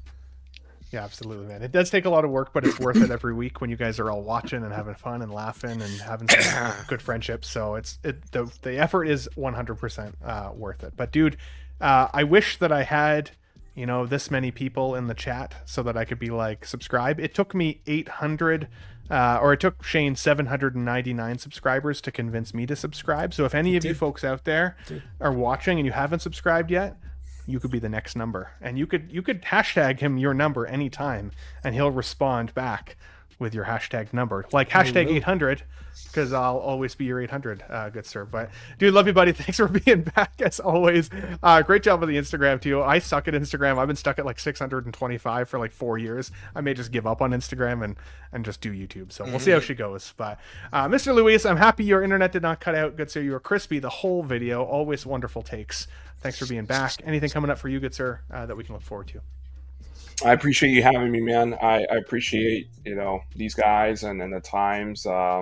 Great show as always. And biggest thing, honestly, exciting. We have San Diego Comic-Con right around the corner. We'll see what Sideshow does with their, virtual con. I'm still butthurt that they're not attending. But regardless, it'll be fun. Just trying to get some more videos up. I have the Dark Side Anakin, Light Side, so I'll probably do some comparisons pretty soon. But it's just trying to get more active in that. I'm nowhere near the subscribers you guys have, so I'll be happy to get like 100 subs. So I'll pay my dues and work my way to that. But in any event, I appreciate you having me. Appreciate you guys sharing time to oh yeah, man. Show up and just be here and get to share my passion and love for the hobby that I got into decades ago. So nice to see there's other people out there, other crazy people. Yeah, we're all just enabling each other constantly. 100%. I don't know if it's a dangerous 100%. thing or not, but yeah. Dude, and I would say the first 100 subscribers I think was still actually the hardest. It took me months to get to 100, so I feel that, but it'll start rolling for you because you got some good stuff and a great heart. So excited to see that grow for you, buddy. So thank you, Mr. Mike, Tijuana Mike, aka King Churro, first time getting nuts with us. How was your show, buddy? Did you enjoy yourself? Will you be back? And anything coming up for you this week? Thank you so much, Ben and everyone. Yeah, I had a great time. Great time. So whenever you got a space, you got a block, you just tell me what's going on, and I'm there for you. I'm there to support the shows that I'm on. I'll be next on Collector's Figure with S-Beam and Blue and all them.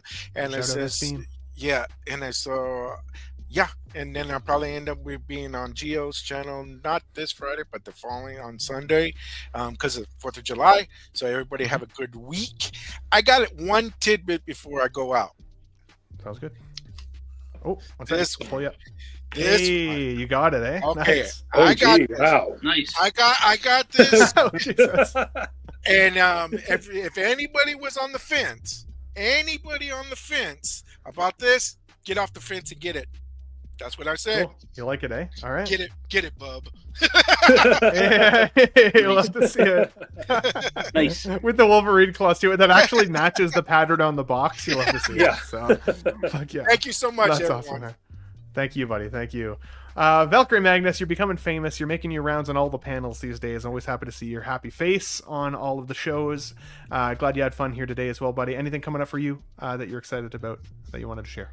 Well, just always want to say I'm always happy to be here and always happy to support you. Let's see here. Just my Instagram thing for right now. I don't know. So my latest purchases this last week was 2 incinerator stormtroopers. And so I was able to do a new group photo, which is, I think it's pretty cool. So I'm pretty excited about it. So check it out. And then last night, this guy came by. Oh, yes. And so, Ooh. yeah. So look forward to more pictures for this figure. And Cool. I blame Mike for this because he was talking in another stream with S-Beam. He goes, "Oh, I'm going to get the Magnetos. They're shipping out." I'm like, "They are?" Right after he said that, I went on Sideshow and bought it. There you go. There you go. Yeah, so thank you very much. Great figure. Great figure. One more thing, I guess, coming up. My daughter turns 17. That's going to be a big deal. Oh boy. Yeah, it's the end of her Crazy. junior year. She'll start her senior year, and like you, Adam, she goes to the same high school I went to also. So, Oh, nice. Oh, wild. yeah. What Cool. Go ahead. what figure are you going to buy yourself as celebration for keeping her alive this many years? 'Cause I do that with my cat every birthday. I'm like, "It's your birthday. I'm getting myself something nice." Keep the little Idea. bastard alive. Yeah. What I'm waiting for is actually Artisan Luke. There you go. I'm waiting for it. Yeah. Very well tied into the show. You love to see Yes. it. Dude, Valkyrie, thanks for being back, man. Congrats on Magneto. Congrats to your daughter as well. Happy birthday to her, of course. And always love having you here, man. Thanks for being here. Thank you. As is tradition. Mr. Chris, Mr. Vintage Rebellion Podcast. How are you, good sir? Anything coming up for you that we can be excited for you this week? Oh man. So if you are the minority in the audience who is interested in vintage Star Wars collectibles, the Vintage Rebellion podcast put out a 6-hour long audio podcast this month. That's apparently there's that much to talk about vintage Star Wars items in 1 month. It's pretty amazing. Shout out to Mike for joining on for the first time. That's pretty cool, man. Nice talking to you. Thank you. And if you're a subscriber over on Collecting Weekly on YouTube, check out the most recent episode of CW Movie Night, where we sort of just cover a variety of topics.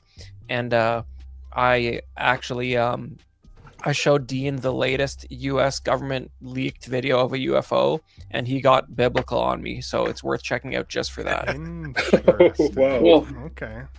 Nice. That's pretty biblical. You'll love to see it.